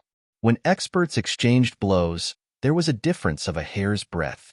However, she did not know who designed her clothes. Each layer only had one button, and it was very long. The material was also very heavy brocade, so she was fighting very strenuously. Moreover, the other party was very hateful. He deliberately cut her clothes as if he was teasing her. He wanted to humiliate her. Rip, the man in gray's rusty sword cut open a section of her tail, revealing the vermilion robe below. Then, there was the sound of cloth tearing. He cut open the button of her outer robe with his sword. The clothes were torn open, making Gong Yimo very embarrassed. Fortunately, she dodged quickly. Otherwise, the sword just now was a little deeper and cut all the cloth in front of her chest, exposing her in front of the world. That would be the biggest joke in the world. The gray-robed man laughed when he saw her restrained appearance. Are your clothes too cumbersome? Let me help you fix it.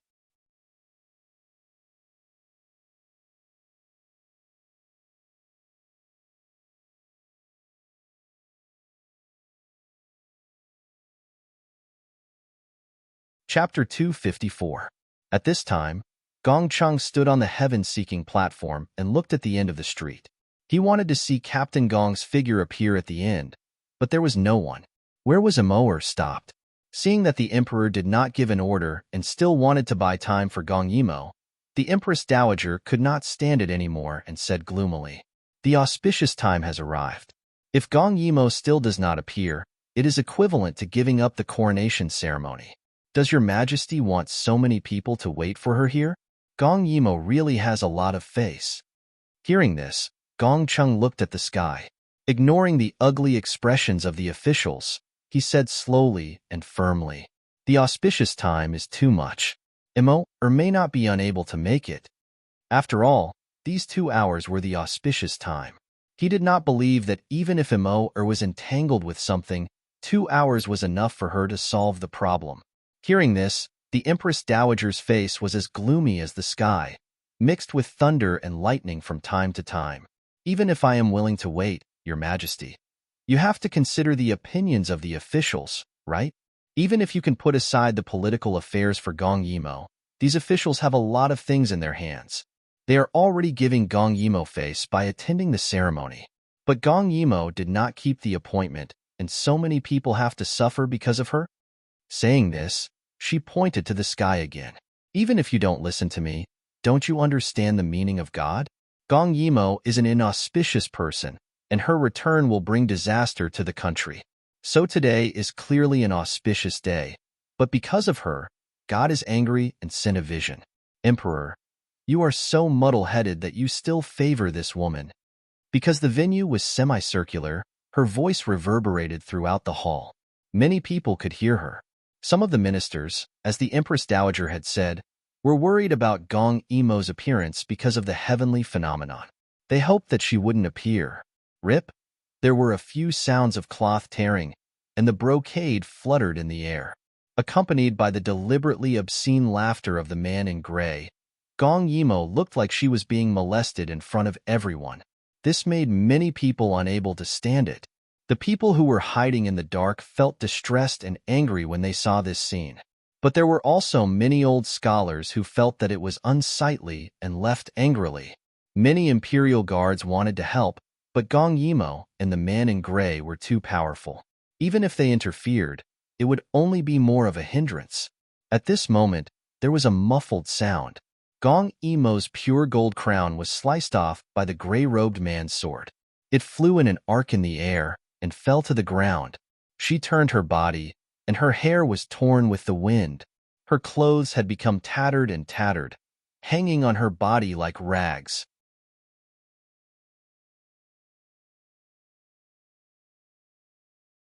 If it was any other woman, they would have been unable to endure such humiliation. "Princess!" The anxious voice of the vassal came from behind. They didn't care anymore. They couldn't let the princess continue fighting even if their blood flowed like a river. Who knew that just as they were about to move, Gong Yimo suddenly raised her hand and stopped them. "The Empress, the Empress, the Empress's platforms, this palaces, this U.E.S. Song Rue. That's my name. There's no harm in telling you, because you're going to die in my hands." The strong wind blew Gong Yimo's clothes and her hair. Her face was pale and stern, and she suddenly laughed coldly. He placed his hand on the sleeve that had already been torn off and pulled it fiercely. Rip, rip, rip. While everyone was still in shock, Gong Yimo tore off several layers of her clothes, revealing her black-collared and dark red skirt. Those layers of luxurious clothes were torn to pieces on the ground. Her slender waist was tied up, revealing her figure. The man in gray was shocked. He did not expect Gong Yimo to be so open. He tightened his grip on his sword and said angrily, "Looks like you, the princess, are really a slut. You dare to tear off your clothes in front of a stranger. Since that's the case, let me tear off your last layer of cloth." I'll let you enjoy the looks of all the men here. But he said this to make Gong Yimo angry. But how could Gong Yimo fall for such a despicable trick? Looking at the uneasy man in gray, she raised the hidden blade in her hand again. She pointed at him and said word by word, "I'll tear your body apart like a rag on the ground." As she said that, the two of them started fighting again. This time, without the layers of comfort, Gong Yimo was much more relaxed. She actually had the upper hand. Earlier, she was unwilling to take off her clothes because she still cared about how the world looked at her. But now, she had let it go. Instead of letting the other party tear it apart, she would rather destroy it herself. She could tell that this person's martial arts did not surpass hers. He was just deliberately stalling for time. Those people did not want her to appear. She had to appear no matter what. Time passed by slowly. The people at the heaven-seeking platform gradually became restless. The auspicious hour was almost over. Was Gong Yimo going to come or not?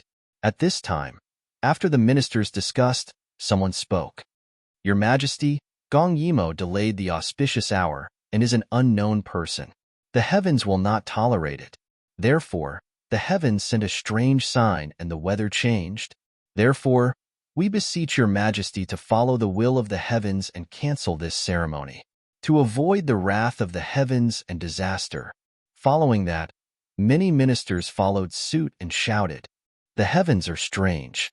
Your Majesty, please cancel the conferment and follow the will of the heavens."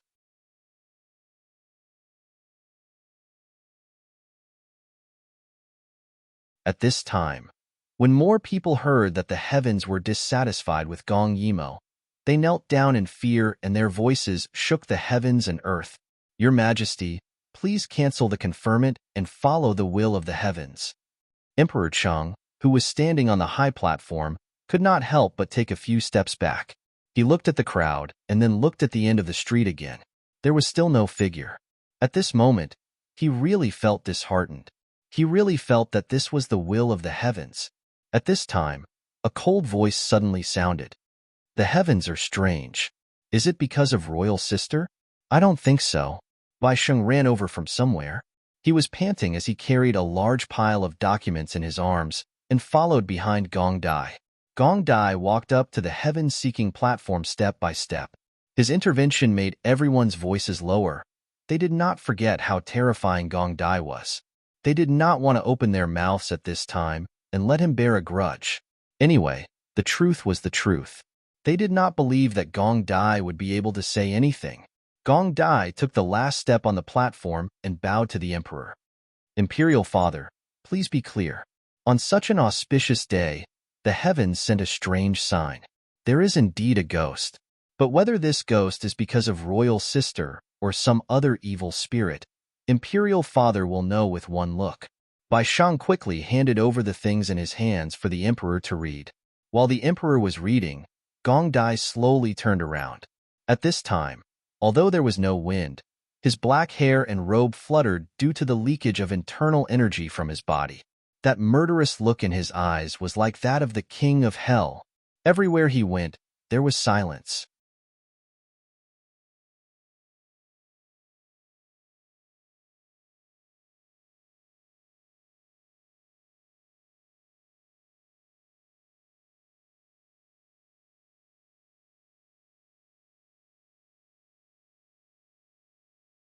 He didn't expect that Gong Ju's gaze would fall on him.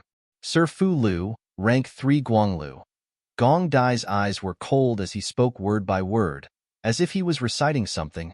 In the autumn of the 9th month of the 12th year of the Zhou calendar, in order to obtain 1,000 mu of fertile land at a low price, your son killed the original owner, Li Mao, and Li Mao's son. He caused the family to be ruined and left their home to Zhao territory. Do you think no one knows about this matter? Sweat dripped from Lord Lu's head. He knew that if Gong Dai didn't have absolute evidence, he definitely wouldn't make things difficult here. Didn't he see that the emperor didn't say anything about his decision? Therefore, his heart suddenly thumped, and he explained as if he was on his deathbed. "Your Highness is wise. My son. My son did it unintentionally. This official has already made it up to them." Oh. Gong Dai seemed to have heard a joke. He stood high up on the edge of the heavens, seeking platform, and looked at him with a smile. Killing the father is a mistake, but killing the other party's only son is also a mistake? Making it up to them is forcing them to have no place to stay in the capital and leave their home? Lord Liu, go to Zhao prison. You can properly explain this to this Li's father. This time, Emperor Gong's gaze also became gloomy. He didn't really want to kill all of these people, but each one of them was sanctimonious. After committing such a wrong, they still dared to shamelessly boast about Immerse's misfortune. They should also go to Zhao prison to suffer. So with a wave of his hand, someone immediately escorted Lord Liu away. Gong Ju's move made everyone present feel a chill run down their spines. In the past year, Gong Dai had actually rarely shown himself. Because he was busy with the bank, Zhao prison was temporarily put aside. But now, they clearly felt that the knife named Gong Dai above their heads hadn't disappeared. He was just temporarily ignoring them. Now, once they touched Gong Dai's reverse scale, this knife would become incomparably sharp. Instant death. When the commoners saw this scene, they wanted to cheer. Previously, so many officials wanted to impeach Gong Yimo, and even said that the heavenly general phenomenon was Gong Yimo's responsibility. Their words carried little weight, and they couldn't even get a word in.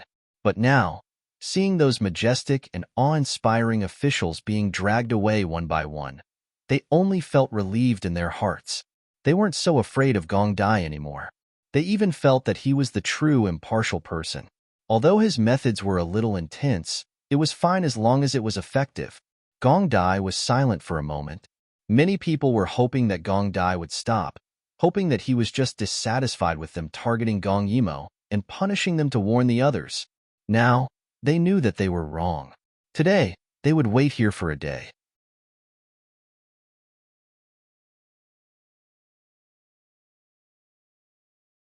They promised that they wouldn't say a word. Gong Yimo could be a princess whatever she wanted. They promised that they wouldn't have any objections. But Gong Dai didn't get angry easily.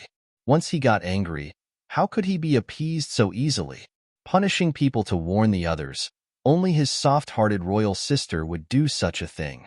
Since he was young, he remembered the words that his royal sister had unintentionally said to him. Don't make a move, keep quiet. Once you make a move, cut the weeds and eliminate the roots. Therefore, his slightly cold, ink-black eyes once again landed on a person. Primary third-rank minister of the Secretariat, Lord Liu, that seemingly honest old man didn't seem to expect Gong Dai to call him by his name. After all, in the eyes of everyone, he was famous for being honest. Whether it was corruption, bribery, or bullying the commoners, he had never done any of it. So he thought that he had a clear conscience and bowed to Gong Dai. This official is here. Gong Ju looked at him with a smile, but the faint coldness in his eyes made him shudder. This prince remembers that you were born poor, right? Do you still remember where you got the money to go to the capital for the imperial examinations? His words surprised Lord Liu. He didn't believe that Gong Dai would be able to find out about such a thing. For a moment, he panicked. His palms were sweaty, but he still had a trace of hope in his heart. Your Highness, if you have something to say, please say it. Gong Dai raised his eyebrows slightly as he spoke slowly. You were born in a family of scholars in a small town in Ming County. Your parents died early, and you were poor from a young age. All of your family's income came from the child bride that your parents had arranged for you, Lady Zhao, when they were still alive. Later on, when you were successful in your studies, you wanted to go to the city to take the imperial examinations, but your family didn't have any money. In the end, it was your wife, Lady Zhao, who concealed her identity and sold herself to a brothel. That was how you earned your first money. Do you still remember this?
Chapter 258. When Gong Yimo came back with Tsang Rui's head, she walked very slowly as she was exhausted. At this moment, there was another flash of lightning, making her look as terrifying as a ghost. She was dripping with water, and her black hair stuck to her body. Her black collared top stuck to her skin, exposing her curves from head to toe. She was in a sorry state. She stood in front of the sedan and swept her cold gaze across the palace team. There must be a spy among them, but it didn't matter. Since she had already come this far, she didn't mind being more high-profile. The official was completely stunned. He didn't expect such a powerful person to die in the hands of Gong Yimo. So when he saw Gong Yimo coming back, he quickly went forward and said with respect, "Princess, let's set off quickly. There's not much time left." 2 hours wasn't too much, but it wasn't too little either. Gong Yimo replied with an M and flew into the sedan. Once she sat down, the official heaved a sigh of relief and shouted, "Set off." Even if everyone was afraid of Gong Yimo, they could only stand in their positions. But now that it was raining, there was no need to scatter the flower petals. The official didn't have any other thoughts. As long as the journey was smooth, he would be thankful. Gong Yimo could finally take a breather. Now, she was drenched. She took out a handkerchief and wiped off the smudges on her forehead and lips. As she calmed herself down, she thought about the whole thing. The rain outside was getting heavier. The winter thunder was continuous and unending. Even if the people present didn't say anything, they would be in a state of panic. So this was supposed to be a joyous occasion, but because everyone was crying, it was as if they were sending off a spirit. A strange phenomenon from the heavens. Gong Yimo had also encountered this day in her past life, but she didn't care about such things. Nothing major happened on this day in her past life, so even if the weather was strange, it was nothing more than a topic of conversation after a meal. Once it was mentioned, it was quickly forgotten. So, she didn't remember the exact date and didn't know that the Empress Dowager had chosen this day. But when she saw Tsang Rui, she knew the reason. It was that woman. The woman who was said to be proficient in heaven-earth-void techniques and married King Lu Yi. She was here too. This Daiyu state was getting more and more lively. Thinking of this, she closed her eyes and rested. Thunder rumbled in the sky. Just as the guard of honor was about to reach the last road, the lightning that had been brewing in the sky finally exploded. A glaring light flashed past, and a lightning bolt struck down diagonally as if it had grown eyes. The thunder was deafening, drowning all the screams. The lightning was too close. In the chaos, there was a loud crack. They couldn't see anything. The people in the group screamed and fled in all directions.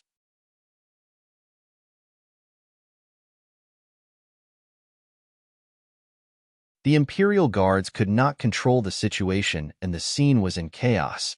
The eunuch carrying the palanquin had no choice but to dodge because the lightning bolt was too close to him.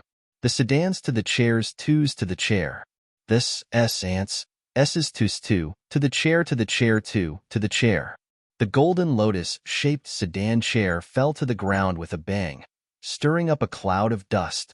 Gong Yimo was first shocked by the lightning. Then, as the sedan chair fell, she accidentally knocked her head on the jade table in the sedan chair. Blood flowed out. When the people in the dark saw the palace guards running away, they finally revealed a smile. The noise also made Gong Yimo stand up while enduring the dizziness. The moment she came out, she saw this two's death.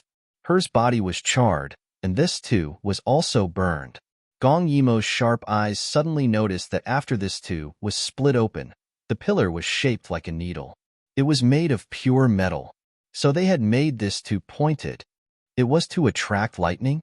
At this moment, Gong Yimo couldn't help but be convinced by that person. First, it was the poison, the layers of clothing, and then this to make a lightning rod. This guard of honor must have been tampered with many times. At this moment, someone suddenly shouted from afar, "Evildoer has appeared. Punishment from the heavens." In the chaos, Gong Yimo couldn't find the source of the voice at all. The vassal was even more perplexed. They shouted loudly for the palace guards to not panic and continue with their duties. The sedan chair moved forward. At this moment, A palace guard who was originally carrying the sedan chair sat on the ground. He was so scared that his face turned pale. I don't want to carry the sedan chair. She's an evildoer. If I send her to heaven's platform, I'll be sentenced to death by the heavens. This is the will of the heavens. He wanted to say more, but Gong Yimo's sword slit his throat. He fell backward and died with his eyes wide open. At this moment, Gong Yimo had already gotten down from the sedan chair. Her forehead was stained with blood, and she looked extremely scary under the rain. When she turned around, all the palace guards seemed to be frightened by her gaze. Perhaps they were really afraid that she was an evildoer, so they kept retreating. Gong Yimo held the sword in her right hand and Tsang Rui's head in her left hand. She smiled faintly. With such a guard of honor, if they didn't dare to leave, she didn't want to sit there. Who knew what other tricks there were? It didn't matter if they didn't leave. Even if the heavens really obstructed them, it didn't matter, because she was definitely going. Sending assassins, attracting lightning to kill people, and spreading rumors to mislead people? What other tricks do you have? Just use them. Today, she would climb to heaven's platform even if she had to crawl.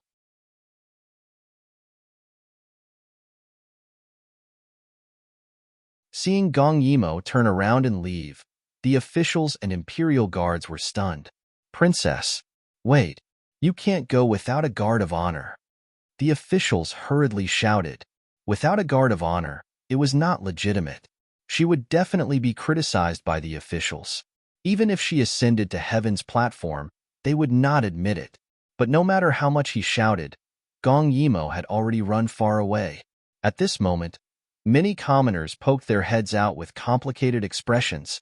Whether it was the man in gray blocking her way, the lightning, or the rumors, Gong Yimo was humiliated.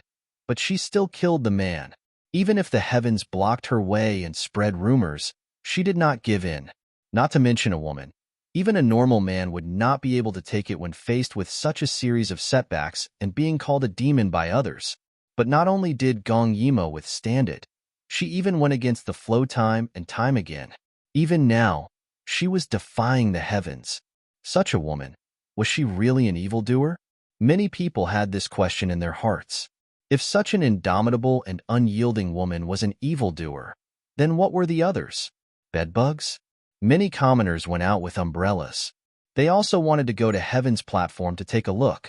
If she was really an evildoer, if the heavens really did not want Gong Yimo to be restored, then even if she ascended to heaven's platform, the heavens would not let her off.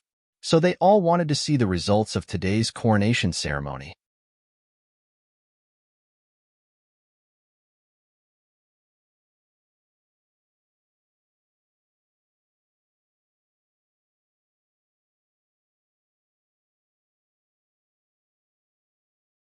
Chapter 259. Lightning flashed, thunder rumbled, cold wind and torrential rain. This celestial phenomenon was so strange that people couldn't help but suspect that all of this was related to Gong Yimo. But where was Gong Yimo? Gong Dai estimated the time. His face was still calm, but he was secretly anxious. Could there be something that royal sister couldn't solve? Even the common people below were whispering. The voices of discussion added together were very loud, even covering the sound of the rain, so Gong Dai could hear it clearly. After missing the auspicious hour, even if the left prime minister's faction didn't dare to say anything, those upright and plain-spoken ministers wouldn't let Gong Yimo be so capricious. Except for the people in the imperial palace who had palace servants holding umbrellas, the ministers' clothes were all wet. There were so many officials, so many family members, and common people waiting here. If Gong Yimo didn't appear after the auspicious hour, they wouldn't give up until she gave them an explanation. At this time, the rain was getting heavier and heavier, like a torrential downpour. Even if the common people could bear it and didn't leave, how could the women of the officials bear it? The Empress Dowager didn't dare to look at Gong Dai, nor did she dare to speak, so she instigated Imperial Concubine Long to speak. They were fine. There were palace servants holding umbrellas, so Imperial Concubine Long wasn't very anxious. But after thinking about it, she still asked the person beside her to speak. Your Majesty, the auspicious hour is almost over. Do we still have to wait? This sentence was equivalent to asking the voice of everyone present. Emperor Gong was asked. At this time, he wasn't on the dragon throne, but on the heavens-seeking platform. Ordinary people couldn't stay on the heavens-seeking platform for long. It was a very sacred place, so at this time, he was also in the rain. It was the first time he was so embarrassed. At this time, he glanced at the end of the street and said again in a deep voice, "Wait for the auspicious hour to pass." Gong Dai looked at Emperor Gong gratefully. Perhaps Emperor Gong wasn't a good father, but he really cared about Gong Yimo. At this time, someone suddenly shouted, "Someone's coming." There was a commotion, and almost everyone looked at the end of the street for the first time. Sure enough, someone was running in this direction. Their first thought was that it was impossible for that person to be Gong Yimo. Perhaps something had happened to Gong Yimo, and the palace maid had come to inform her? However, just as everyone was looking forward to it, that person was getting closer and closer. The Empress Dowager leaned forward to take a look. Only Gong Dai recognized her at a glance. Royal sister. As he spoke, he jumped down from the Heavens Inquiry platform and ran towards that figure. It really was Gong Yimo. Gong Chung was shocked.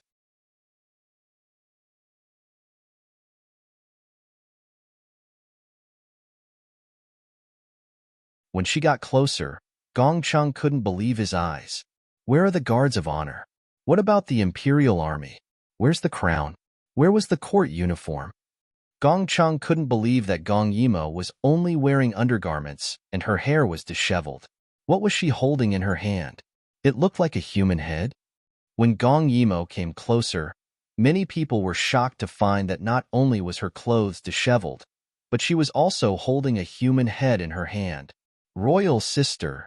Gong Dai was the first to run to Gong Yimo's side. Seeing her in such a sorry state, his eyes flashed with murderous intent. Who was it? Who dared to hurt royal sister like this? He wanted to tear that person apart. Gong Yimo didn't have time to talk to him.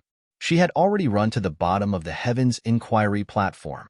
In front of her were countless people and the emperor who had been waiting for her for a long time. This scene warmed her heart slightly. "Thank you." Gong Yimo gasped for breath and patted Gong Dai's shoulder. "Thank you for buying time for me. Let's walk together for the rest of the journey."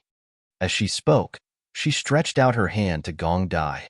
Her hand was trembling slightly, obviously caused by exhaustion. This knowledge made Gong Dai's heart ache. He held her hand tightly and led her to the Heavens Inquiry platform. She really made it, and she was the only one. The people spontaneously made way for the two people to walk hand in hand. Gong Dai led Gong Yimo forward, while continuously transferring his internal force through his palm. Gong Yimo felt that the dull pain all over her body subsided a little, and she was a lot more energetic. Together, they set foot on the first step of the 99 steps of the Heavens Inquiry platform. Emperor Gong looked at Gong Yimo with a very unpleasant taste.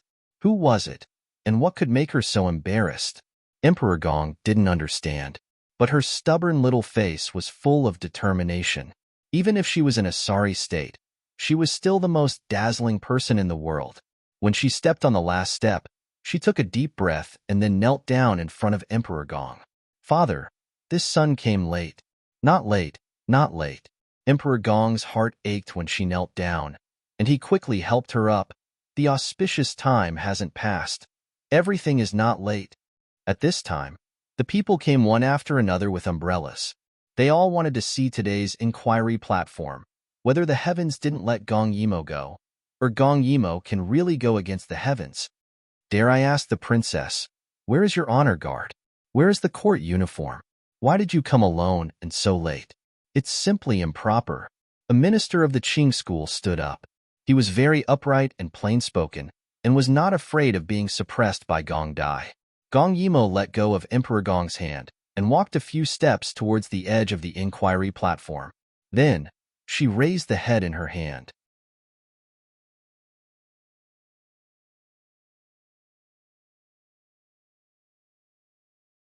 This move scared the womenfolk into screaming, but Gong Yimo didn't seem to hear it. She smiled, revealing her snow-white teeth. At this time, her forehead was no longer bleeding, but it still looked very thin. However, the strength in her eyes and the indomitable fighting spirit in her straight back made her dazzling and eye-catching. It was enough to completely overlook her sorry state. "Who is this?" The minister frowned, and the Empress Dowager was scared out of her wits the moment she saw the head. If she didn't recognize it wrongly, this person was the #1 assassin by that very powerful person's side. Gong Yimo held the head with one hand, and the other hand loosened. A chain slid down, and the name tag attached to the end swayed in the air. Many people recognized it and were shocked. That was a name tag that only Liu Ye's nobles had. So Gong Yimo came so late because she killed a Liu Ye's spy? Emperor Gong was also shocked. In Liu Ye, the higher the grade, the name tag's materials were different. This silver name tag inlaid with gold proved that the other party's rank was equivalent to Liu Ye's great general. Liu Ye's great general actually lurked in Dayu State? Immerse, what is going on? Why do you have Liu Ye's name tag? When the name Liu Ye came out, the Empress Dowager was scared pale. She never thought that the person who helped her was actually Liu Ye's man. Gong Yimo glanced at the Empress Dowager and sneered. This person is Liu Ye's #1 expert, Yun Lu's hidden rust. He blocked my way and tried to assassinate me, and I cut off his head. That's why I'm in such a sorry state and came so late. Emperor Gong heard this, and his eyes lit up. #1 expert.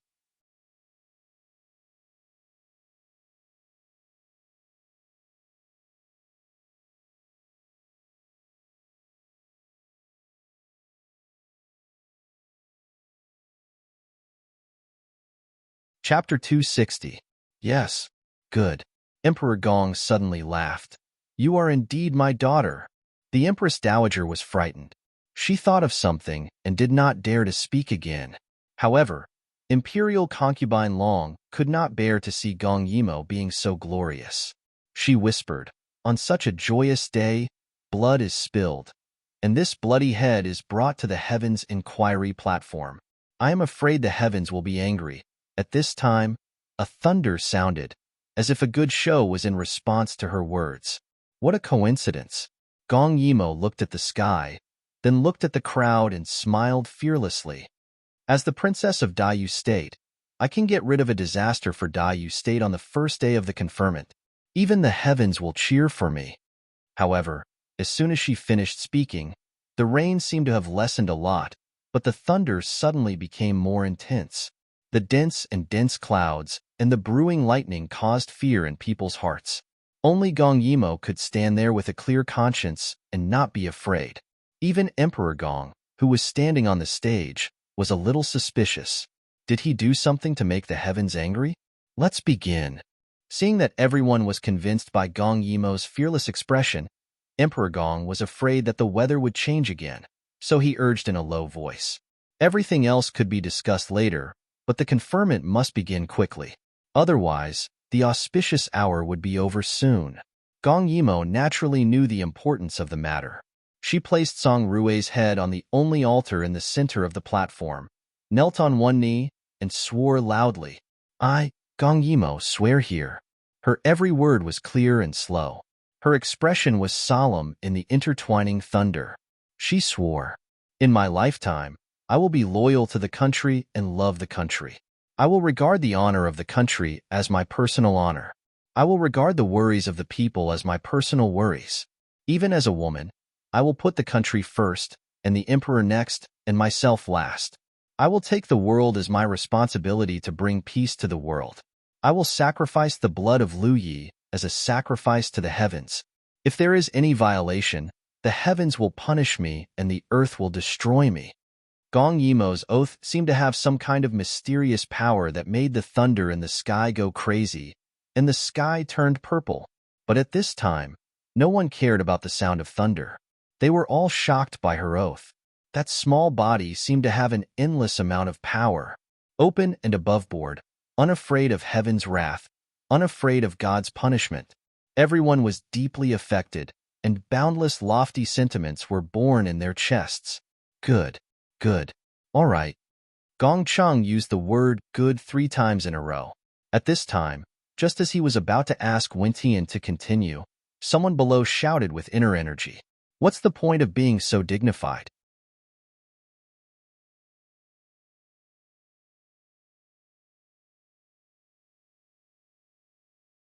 Heaven and earth do not tolerate it, sending down heavenly thunder to destroy the ceremonial procession.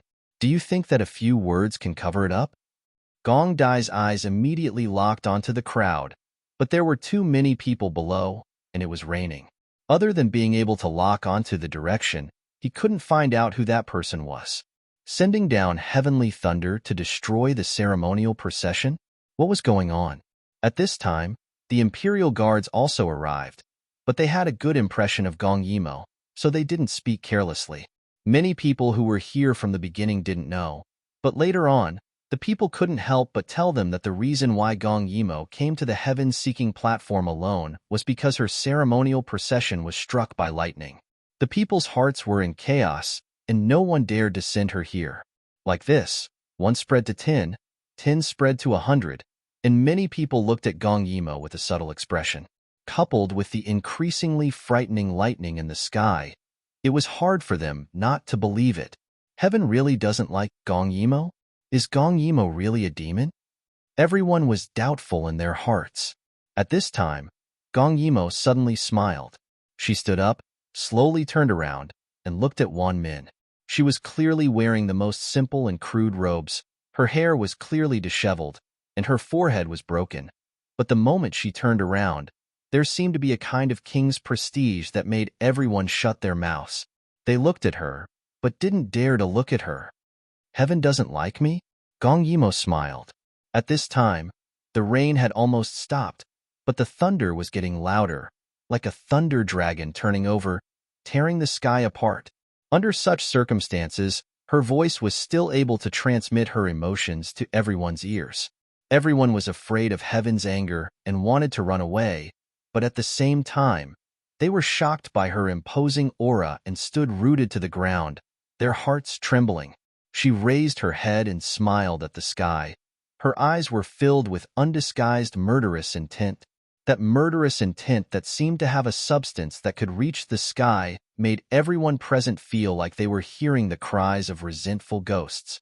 That was a kind of blood-curdling scream that made people's scalps tingle, but when they listened carefully, they couldn't hear anything. At this time, Gong Yimo spoke. She pointed to the sky. Her aura was astonishing, and she laughed loudly. Look carefully. Today, I, Gong Yimo, will restore Rongji. Whether heaven likes me or doesn't like me, I can only obey. There is no choice. After she finished speaking, the sky let out the loudest bang of the day. It was as if heaven was rebelling against her words. Compared to the dark sky, she was so small. However, Gong Yimo wasn't afraid. She smiled and said to the emperor, who was already stunned, Imperial Father, ask the heavens.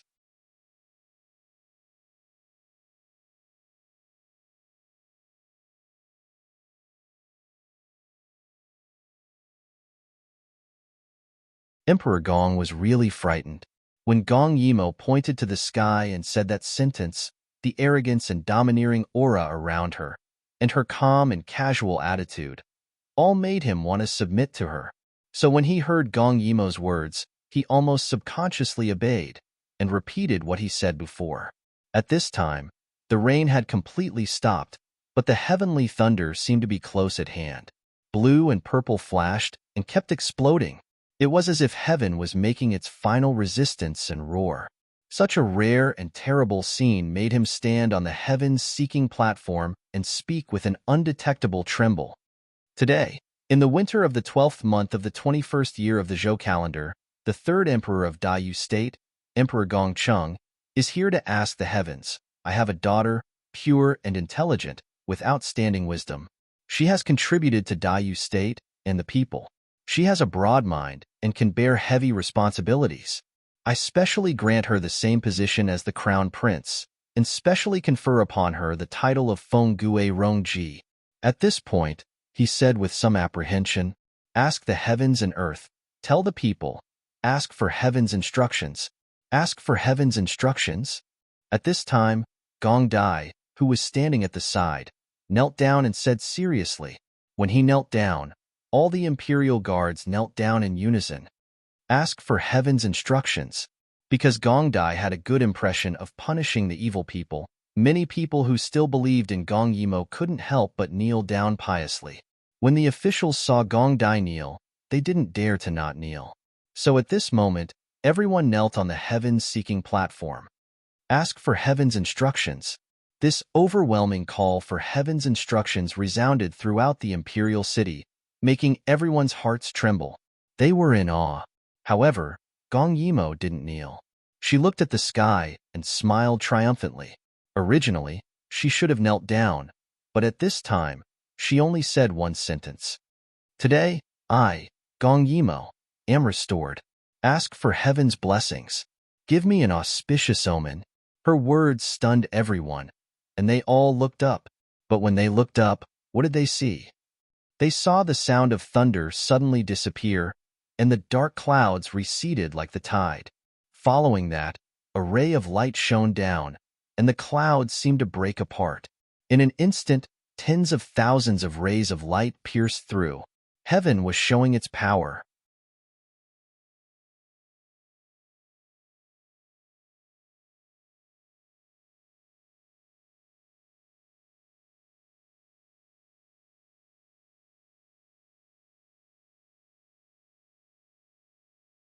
Chapter 261. Those soft rays of light landed on Gong Yimo's face, lighting up her entire being. Her eyes were dazzling. More and more of these warm beams of light appeared, and they were of different colors. The dark clouds seemed to have shattered, and then the beams of light merged into one, finally forming a winding barrier. It was colorful and beautiful beyond compare. A vision from the heavens, flourishing prosperity. The heavens had really blessed them. This magnificent spectacle made everyone not dare to make a sound, especially Gong Cheng and Gong Dai. They stood high up and could see further. It could be said that they could see the entire imperial city in their eyes. Under the magnificent rays of light, the sparkling roof tiles and neat eaves were displayed. Gong Cheng seemed to have seen a peaceful and prosperous time. Under the rays of light, they slowly opened. Beside their ears, they could even hear the soft sound of strings coming from the sky. Gong Dai looked at this scene in disbelief. Finally, he looked at Gong Yimo. At this moment, Gong Yimo was not looking at him. She was just enjoying the rays of light. That sparkling face of hers was glistening, as if she would turn into a feather in the next moment. In his heart, he was suddenly afraid. This ability to change the color of the heavens and earth, was it really something that could be achieved by humans? Was it really something that mortals could have?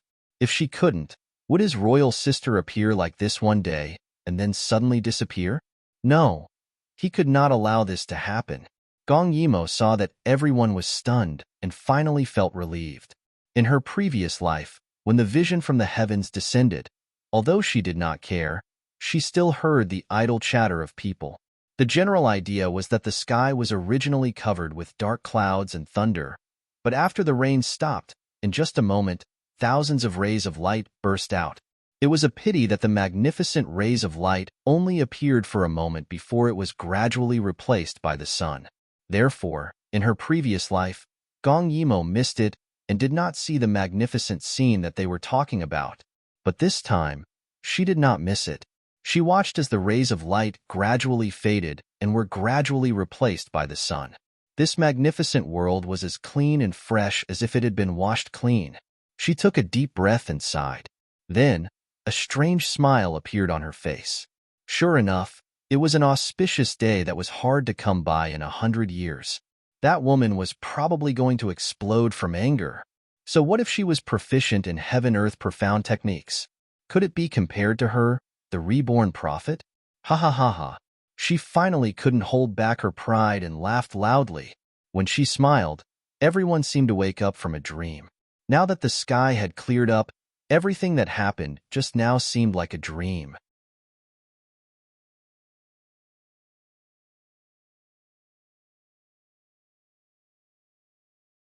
The heavens had not only acknowledged Gong Yimo, they had even blessed her. What is this? This was a miracle. At this moment, everyone kowtowed spontaneously, and the eunuch standing at the side seized the opportunity to shout. Congratulations to the princess on her return. Heaven's blessing. Glory to the world. The commoners hurriedly followed suit and shouted, Congratulations on your return to the throne, princess. Blessed by the heavens. Glory to the world. Heaven's blessings. Ultimate glory. The world. That voice traveled far and wide, allowing everyone in the imperial city to hear it clearly. After the eunuchs and the commoners shouted 3 times, a smile finally appeared on their faces. The ceremony is complete. Wah! The people were boiling with excitement. With this decisive word, the ministers also knelt down to express their recognition. They sang in unison amidst the deafening cheers. Congratulations to the princess on her return to the throne. Princess's fortune is prosperous, unparalleled in 100 lifetimes. Truly unparalleled in 100 lifetimes. No, such a grand scene was hard to come by in 1,000 years. Impossible. The Empress Dowager was shocked by the scene in front of her. That woman who was like the moon surrounded by stars, who stood on the high platform and calmly accepted the admiration of the people, who even the heavens had no choice but to obey her decree to bestow good fortune. Was she really just a bastard child whose father was already dead? Why was it completely different from what she had expected? Emperor Chong was awakened by the cheers of the commoners and regained his senses. He looked at the daughter in front of him with a complicated expression. This was his daughter. This honor belonged to Dayu State, to him, and to the people of the world. This moment would be recorded in the annals of history and be passed down for generations. The earth-shattering cheers made the entire imperial city as lively as the new year. Who else in this world could change the face of the heavens and make the thunder lose its color? Only the princess. And this princess belonged to Dayu State. She would forever be the glory of Dayu State. Huazhou Wuyo almost vomited blood. She looked at the woman on the high platform. Her beautiful face was almost distorted. Impossible. She had clearly predicted that the weather would be strange today. She had even lost one of her most powerful generals because of this. Why did it end up helping that woman in the end? Thinking of how much the king valued this woman, she could only be glad that the king did not see this scene. Otherwise, the king would be even more curious about Gong Yimo and even more disappointed in her. But what she did not expect was that if she could sneak into Dayu State, so could King Luyi. That person was even in the attic not far from her, smiling as he watched the scene in front of him.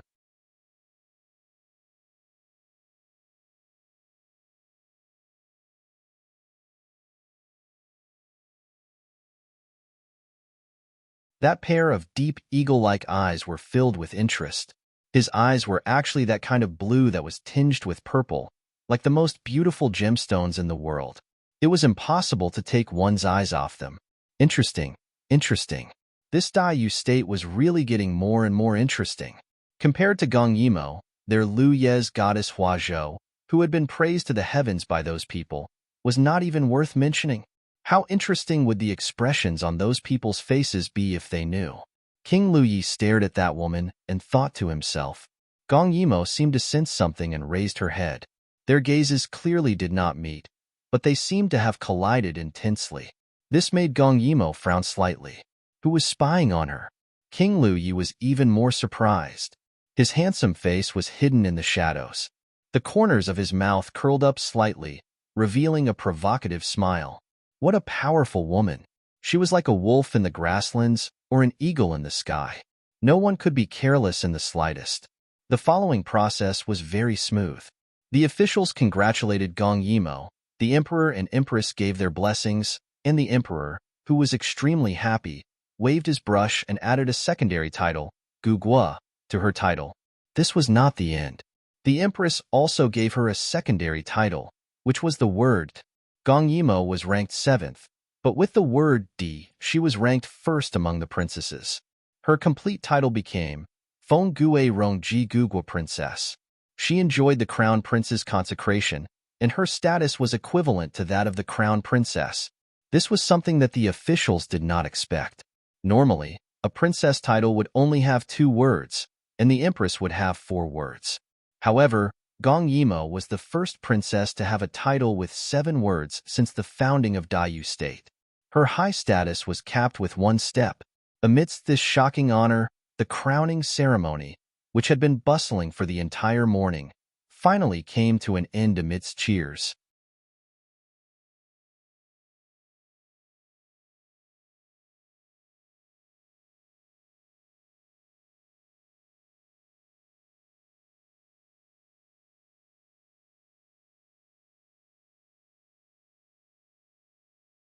Chapter 262. After leaving the heavenly platform and returning to the palace, Gong Yimo had just changed into a new set of clothes. Before she could catch her breath, she was summoned by the emperor. It couldn't be helped. The matter of Liu Ye's invasion was too important. Otherwise, he wouldn't have called her so urgently. Gong Yimo naturally knew her priorities and hurried over. At this time, there were already many ministers gathered in the meeting hall. They had all gone home to change their clothes before entering the palace. Moreover, the way they looked at Gong Yimo was extremely strange, as if she was some rare object. What made her depressed was that Gong Dai also looked at her strangely. She couldn't describe it. If she really had to describe it, it was probably he was thinking about whether to steam her and eat her, or braise her and eat her. Gong Yimo shook her head, shaking off these strange thoughts. Unfortunately, once Gong Yimo arrived, Gong Dai had to leave. Because he had exposed so many big cases today, so many people were waiting for him in Zhao prison. So even if he wanted to stay, he could only deal with the matter first.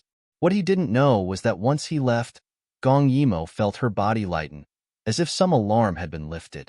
There was an indescribable sense of relaxation.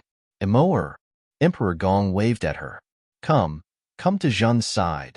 Emperor Gong was generally happy today because the heavens had sent an auspicious omen.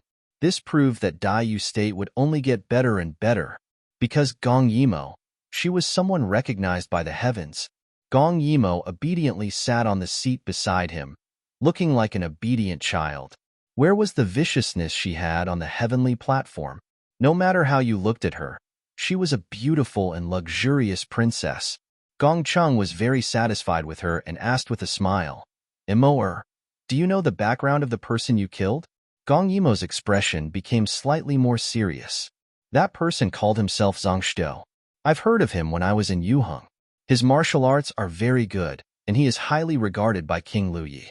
Most importantly, he is a retainer of King Liu Ye's fiancée, Hua Zhou Wuyo. He is directly subordinate to the future Princess Liu Yi, Hua Zhou Wuyo. Flower Boat Worryless? Gong Cheng must have heard of this name, because she was the goddess of Liu Yi, the protagonist of the annual sacrificial ceremony.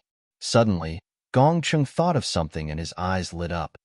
That means Hua Zhou Wuyo is also in Dayu State? Gong Yimo smiled. That must be so.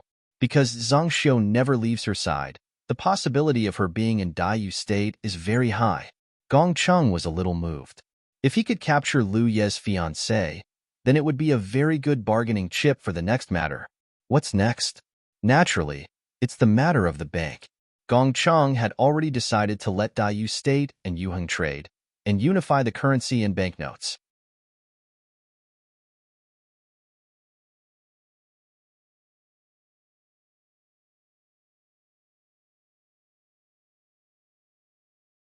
Then after Yuheng, it would be Yuheng and Liu Yi.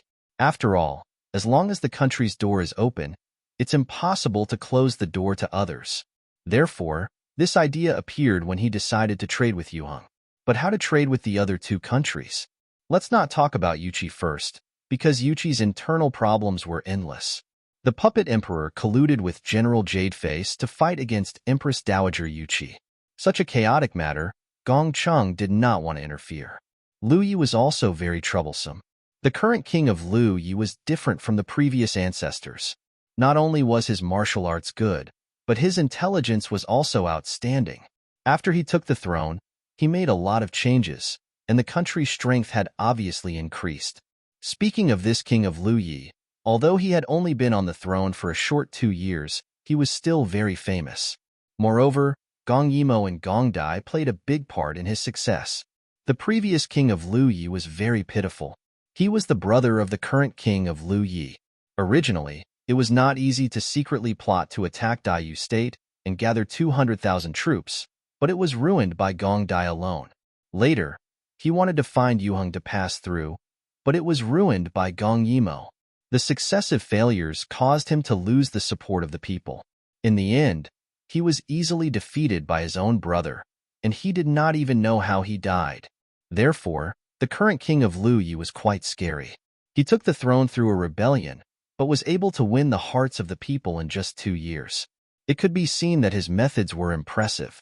Therefore, if one wanted to deal with him and take the initiative, then one must have a bargaining chip in hand. Right now, was there a better bargaining chip than Lu Ye's goddess, king of Lu Ye's fiancé? As long as she was captured, the matter of the bank would be much smoother. However, she did not know where she was hiding. However, Gong Yimo was very clear that if she killed Song Xiu, Hua Zhouyu would definitely not let her go. Then, she did not need to look for her at all. The other party would naturally send her to her residence. However, if that was the case, she would not be able to stay in the palace.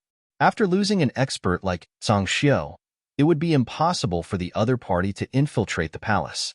After Gong Yimo expressed her opinion, the emperor was rather moved. On the same day, he bestowed her a large residence to be used as a princess residence. In less than 3 days, she would be able to move in.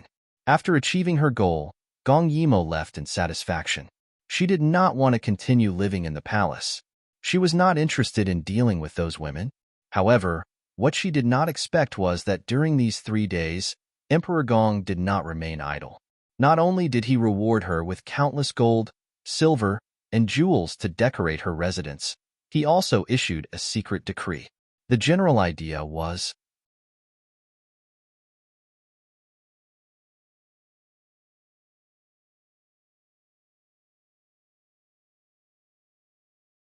if anyone knew a handsome man and was willing to be a boy toy, they could sign up. When Emperor Gong himself issued this decree, he said it very vaguely, because even if he had countless reasons, this was not something that was worth publicizing. Therefore, he did it very quietly. He thought it through very well. Gong Yimo was so outstanding. Only when she gave birth to a child in Daiyu State would he be at ease. It was said that a mother would be strong. At that time, she would become more powerful and independent. However, he was also very worried. Those ugly melons and crack dates, he would definitely not take a fancy to them. They were not worthy of Immerse at all. However, if a man was too outstanding, who would be willing to be a boy toy? This reputation was really not good to hear.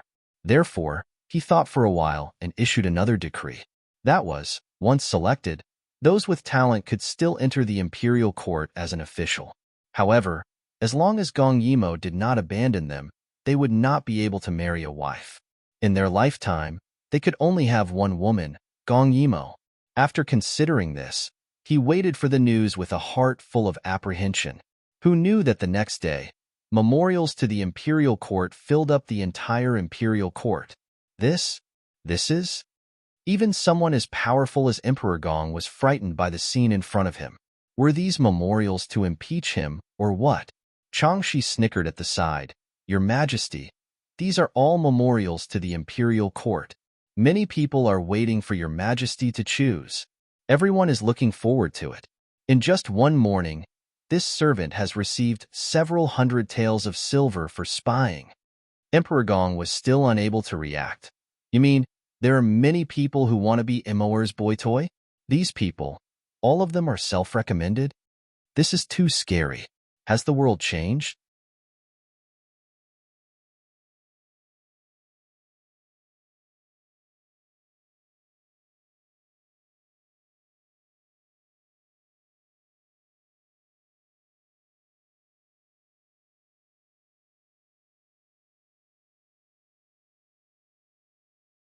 Chapter 263.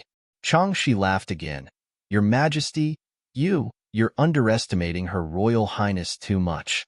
In this slave's opinion, in this capital, there's no man of the right age who doesn't want to have a relationship with Her Royal Highness.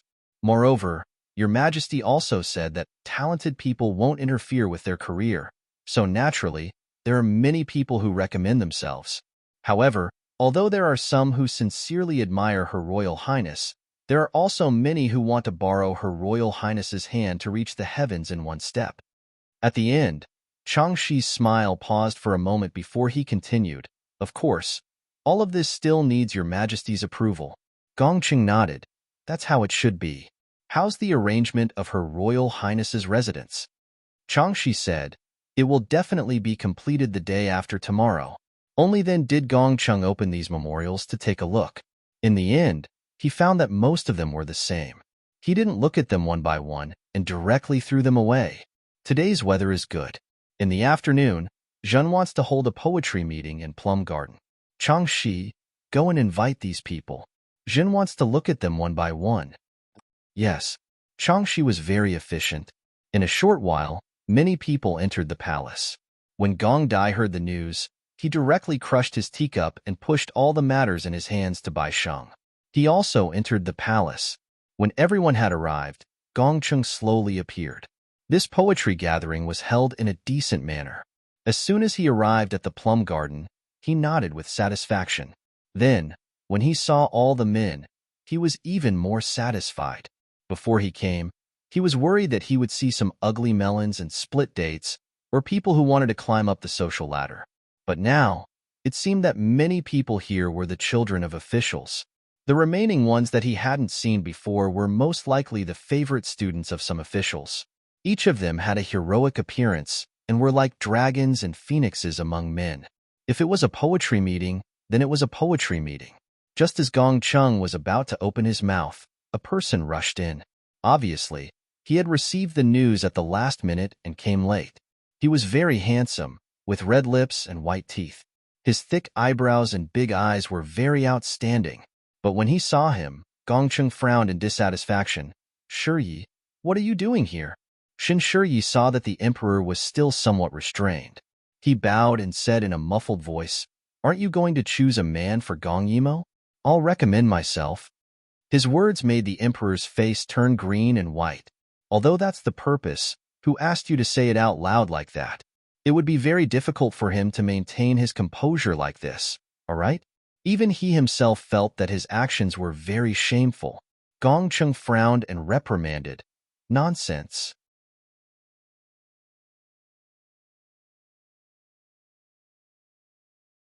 As he spoke, he pulled Shan Shiyi aside.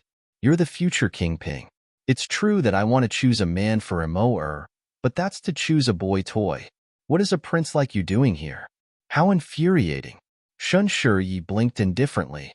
"Your Majesty, why can't I? Aren't you trying to find a man for Gong Yimo? It's not like we're hindering their future." "Boy toy," Gongqing emphasized in a low voice. "Although I will not restrict their growth, they are not allowed to marry or take concubines for the rest of their lives. They can only have Immerse, and they have to share her with others. This, can you accept it?" Shan Shiyi snorted. "Aside from the last point, I can accept it." Gongqing looked at him in bewilderment. Since when did Shin Shiyi have such deep feelings for Immerse? "It's useless even if you can accept it. When your grandmother personally comes to tell me that she can accept it, then we'll talk about it again." At the mention of his grandmother, Shan Shiyi wilted, but he still stubbornly refused to leave.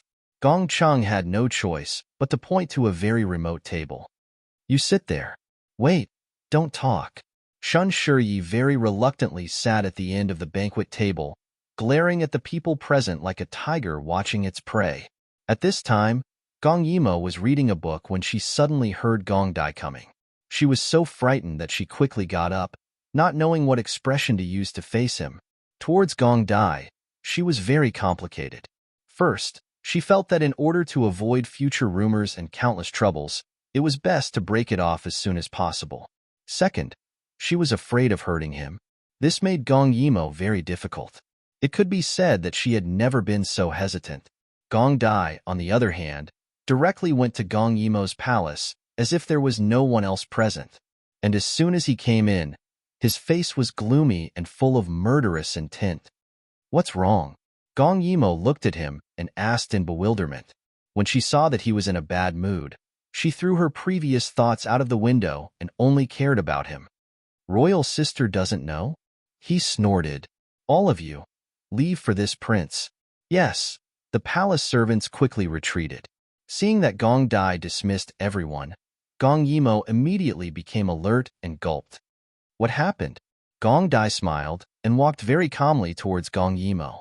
But Gong Yimo kept retreating subconsciously, which made him very dissatisfied. Imperial Father is choosing a male pet for you. What? Gong Yimo was stunned. She thought of something and quickly walked out. What time was it? Even if he really wanted to choose, there was no need to be in such a hurry, right? But the moment she walked out, the moment she passed by Gong Dai, she was hugged from behind by Gong Dai. He hugged her very tightly. You, let go of me. Gong Yimo suddenly remembered that the person beside her was the most dangerous. The moment he came close, she exploded.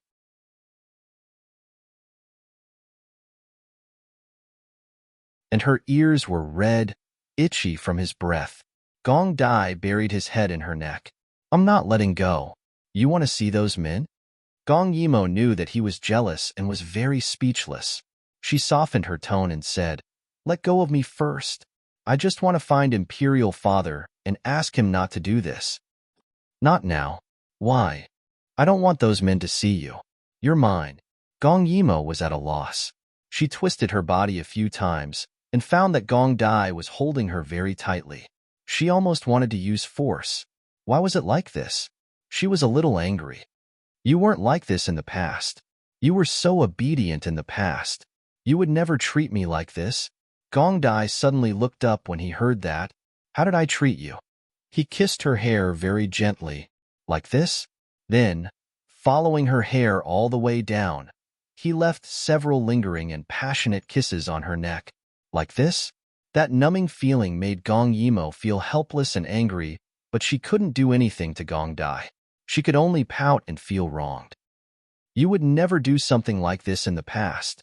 You were so obedient in the past. Gong Ju suddenly chuckled in her ear. In the past? What if I told you that I wanted to do this to you for a long time? His words stunned Gong Yimo. Not only do I want to kiss you and touch you, I also want to possess you. Moreover, I've wanted to do this for a long time. I didn't do it in the past because I didn't dare to let you know. Thinking of the past where he was so careful that he didn't even dare to let her know, Gong Dai felt a little sad, but he wanted to seek comfort from her. His hand hugged her waist, and his fingertips moved around her waist. His eyes were dark, as if something was surging in the depths. And now, I don't need to, and I can't control myself. I want to have you all the time. You're tuning in to the Romance Rendezvous YouTube channel. We're so grateful for your support, and don't forget to subscribe to join us on this incredible journey through captivating stories. Your generosity through donations truly makes a world of difference, as it's the primary source of revenue that allows me to expand and enhance this channel for you. Thank you from the bottom of my heart for being a part of this adventure.